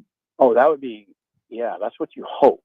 Yeah, but we hoped it against North Dakota. We hoped it against Georgia Southern, and look what happened. I know. You don't. I'm glad. Thank you, Gary, for not taking it for granted that that's what's going to happen. Can't do that anymore. Sip, I appreciate it. We're 3 weeks away from you and I hanging out together. Okay. Why can't I be there? Did I not get an invite? Matt, You come Matt, on. of course you're welcome. Sip, I'll get you your first mezcal margarita, my friend. That sounds beautiful right now. All right. Be good this weekend. Stay out of trouble. Oh, sure. I'll feel it. Yeah. We didn't get a God bless you both. He's not in that. He's not in a religious mood today. He's got a lot of things going on. Can you name all the countries that Nebraska has on their roster this season? Definitely not Uzbekistan. Joey. I mean, I don't know. Do you think if Nebraska actually would have gone there to play, they would have Wo- reversed would the have- fortune of that season? Like, would it have It's possible. changed the It's course? possible. Would it have changed the course of Nebraska football if Frost would have gotten his wish? No, I think this is a valid discussion. I don't think I don't think Scott Frost is still the coach of Nebraska football if they went to Uzbekistan. Who, I'm going to be honest with you, based on that guy's resume, who's to say they would have won in Uzbekistan? True. He is 0-1 across the pond. He is. All right. Germany. Yep. Australia. Yep. New Zealand. Yep. How many more do I have? I think you're done. Okay. Yeah. Australia, New Zealand, and Germany. New Zealand. Way to get New Zealand. Yeah, because he is just a very random guy. Very. I'm going to be honest with you. Didn't fully know that. Brian Tapu. Yeah, didn't from fully know he existed until I looked at the roster. Yep. Went to high school in Salt Lake City. He's a freshman offensive lineman. No Canadian. He's a big guy. He's a big guy, though. I think Tapu might be 3 bills. Tapu is weighing in at 295 pounds. Whoa, 6'5", 295. Mhm. Me like it. Hey, I said this right away. One of the observations I had the other day, and he's not involved in this, but when Nebraska offensively breaks the huddle, they're a big team. They're a large, everybody is, you got a couple of wide receivers and you got a running back, but like the quarterback is a big guy. The tight ends are large. The offensive linemen are large. You got a main wide receiver that's large. They look like a team. I think people want to say like it's not about the size of the dog in the fight. It's about the size of the dog or whatever that saying is. Look, to a certain extent, no, it is about how like you got to be big. You got to be large. You got to be strong. They now have a model of what they want guys to look like. Like almost all the edge guys are like 6'5", 270. Here's another thing to keep in mind. And this is going to transition because I think this is Butler, how he wants to play defense compared to Tony White, especially with his nose guys. I don't think you need to be 310. I mean, you heard Judy saying the other day he'd like to be under 300. Sure. I think it's going to be okay to be in this defense and to play on the nose at like 295, 290. Now, I wouldn't want to be much smaller because of the Big Ten offensive lines you go up against, but I don't think it's just a given that, if Nebraska doesn't have a guy that weighs 320, who are they going to have play nose? I think they're going to look for more quickness because of their attacking aggressive style instead of just guys that are pluggers. That's when I heard we need runners, not pluggers in this world, Joey. When I heard the word aggressive, all about his aggression, that's the first thing I thought of. Like, all right, this team, they want to be fast, and I'm so for it. All right, Brian Edwards will join us next. He's got a lot of stuff going on MajorWager.com. He'll share that with us and you when we return to wrap up a Thursday edition of Gary and Matt with Joey on 1620 The Zone.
Dun, dun. All right, let's welcome in from Vegas Insider, but also MajorWager.com. There is some great content up on MajorWager.com. It is the senior handicapper, Brian Edwards, Vegas B. Edwards on Twitter. Good morning. Good morning, gentlemen. What's happening? We got 3 preseason games tonight. We are 3 weeks from Nebraska, Cincinnati around here. It's almost here. Let's dive right in because we are closing in on 2 weeks away from the Aer Lingus Classic. Farmageddon goes to Ireland. It's so wild. Matt and I have talked about this, B, that this game, a major conference game, is being played to kick off the season, not in Manhattan, not in Ames, but in Dublin. These games have a history of being really, really close. Kansas State is the top team in the Big 12. Avery Johnson against Rocco Beck. I love this matchup. Who do you like? Do you like K-State as a field goal favorite or Iowa State getting 3 over in Ireland? I like Iowa State +3, and I agree. Excuse me, great matchup. 2 typically overachieving teams that are very well coached and are both expected to be in the mix for the Big 12 title game. And, this one could have huge implications. I mean, this could be a conference where you got like a 4-way tie for first with 2 losses apiece at the end of the year. I mean, I think there's like 7 teams that can win this conference. So huge game. I've got Iowa State number 27 in my power rankings and K-State 29. So on a neutral, I would probably have Iowa State favored by 1 or 1.5. So I'll obviously take the +3, but evenly matched teams. But Iowa State has won 4 of the last 5 head-to-head and has covered 5 in a row. The only loss was a 10-9 loss where they covered catching like 2 or 2.5. And they beat them in the regular season finale last year, 29-21, albeit in Ames. But, I'm going to go with the Hawkeyes. Both teams have very good returning quarterbacks. But, Iowa State was a little better last year. They won head-to-head, and they went 11-3. And that was their first double-digit win total in program history. So I like the Cyclones +3. Week 1, Thursday game, as always, tradition for Minnesota because of the Minnesota State Fair. They are taking on Buffalo, who under first-year head coach Pete Lembo had a pretty good year last year. They went 9-4. This Minnesota team, real interesting, Brian. I think they're pretty top-heavy and have plenty of questions, especially at that quarterback spot. What do you think for their Week 1 game?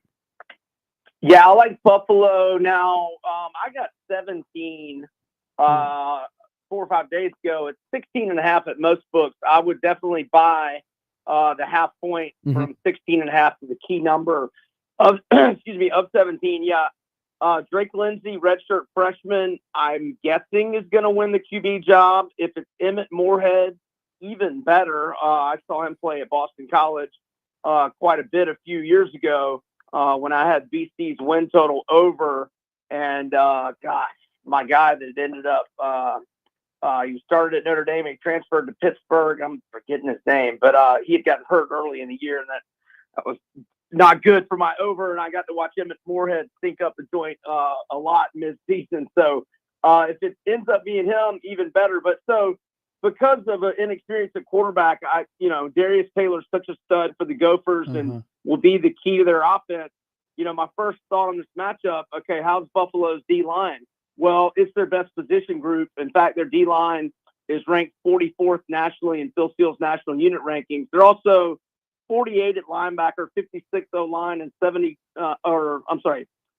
linebacker, 48 running back, 56 O-line. So just any position group that these MAC teams are in, the top 65, top 70 is pretty impressive. And like you said, they went 9-4 last year. They bring back 9 starters. They only lost 23 lettermen, which is a real low number in the portal era. They've got a stud running back in Al J. Henderson, 1,078 rushing yards, 9 touchdowns, 5.3 yards per carry average, and 3 all-conference guys in that front 7, all-conference last year, and our preseason all-MAC and Bill Steele's MAG as well.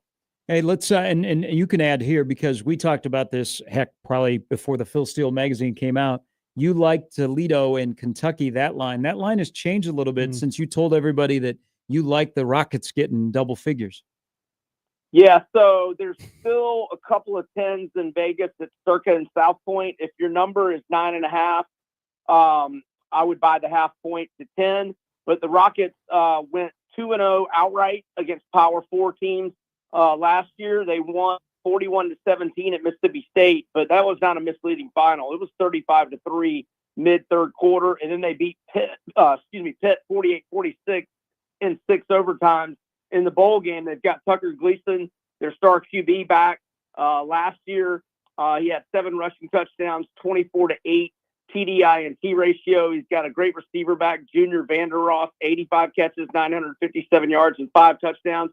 They're hoping Chip Trayanum will be healthy. Wasn't healthy at Kentucky last year, but played at Ohio State previous to that. So Power 4 type talent, and Toledo's just good, man. They only lost 19 Letterman, and so that again is a very low number in the portal era. And they're coming to Kentucky thinking upset. I think they're the best team in the MAC, and I think Kentucky is probably the second worst team in the SEC behind only Mississippi State.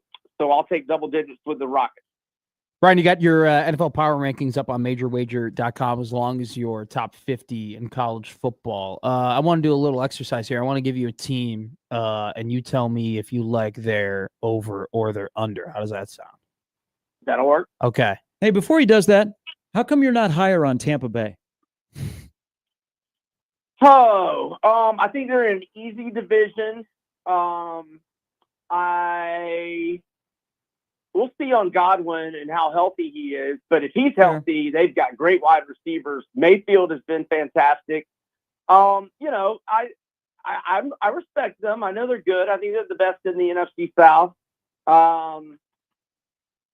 The teams I have in front of them are pretty good, I think. So, okay. Yeah. I'm in love with the San Francisco 49ers. They were the number 1 most injured team last season. Brock Purdy, even though he took a pretty big step back in his vanilla numbers, if you look at his analytics, especially on third down last year, he was a lot better. And you got to think that they're not going to suffer as many injuries this season as they did last season, especially with Trent Williams at that left tackle spot. They're at 10.5. I don't think their schedule is the toughest. I actually think it might be pretty easy if I'm not mistaken. It's at 10.5. What do you think, Brian? Yeah. So, right. I mean, it's a pass for me if I'm being honest. But for this exercise, I will do my best here. I'm just gonna go through it here real quick. Let's see.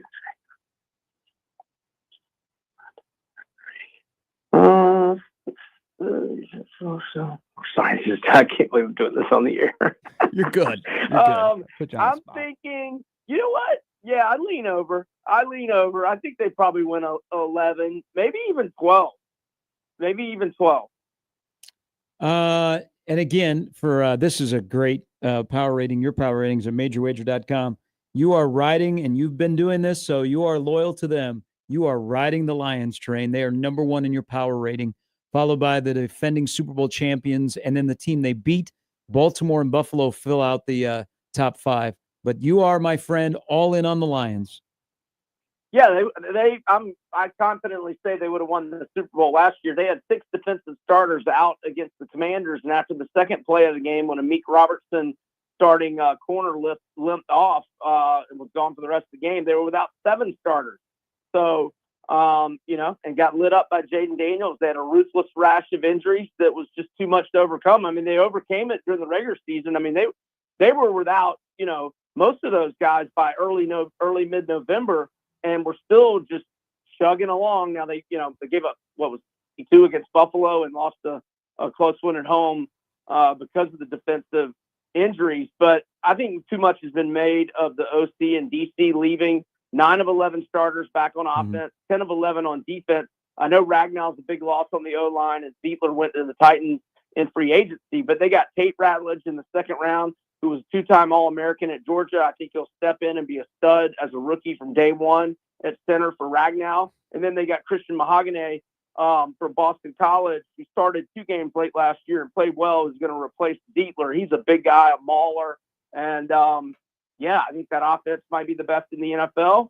And I think they're going to be very good on defense. They only lost Carlton Davis, the corner, to the Pats in free agency, but they got DJ Reed, starter for the Jets, to replace him. The schedule's brutal. I've got them 11-3 with 3 swing games, but they can lose all 3 swing games. I still think they go over 10.5, and I bet them plus 155 to win the NFC North. Hey, and here in the studio, you got a Packer fan and a Bear fan that are just gritting their teeth right now hearing you talk about the Lions. Well, I mean, I think Packers and Bears are both going to be good too. So, it's a tough division, though. That's for sure. Yeah, that is. B, we'll talk to you next week as we'll be a week closer to what we all enjoy. My friend, have a great weekend. Thanks, guys. Y'all have a good weekend too. He's got the Packers, Joey, 11th. He's got the Bears, 15th. Oh, wow, whoa. That's higher than most people. I'll take that. Thank I you, like Brian it. Edwards. I like it for the Packers. All right.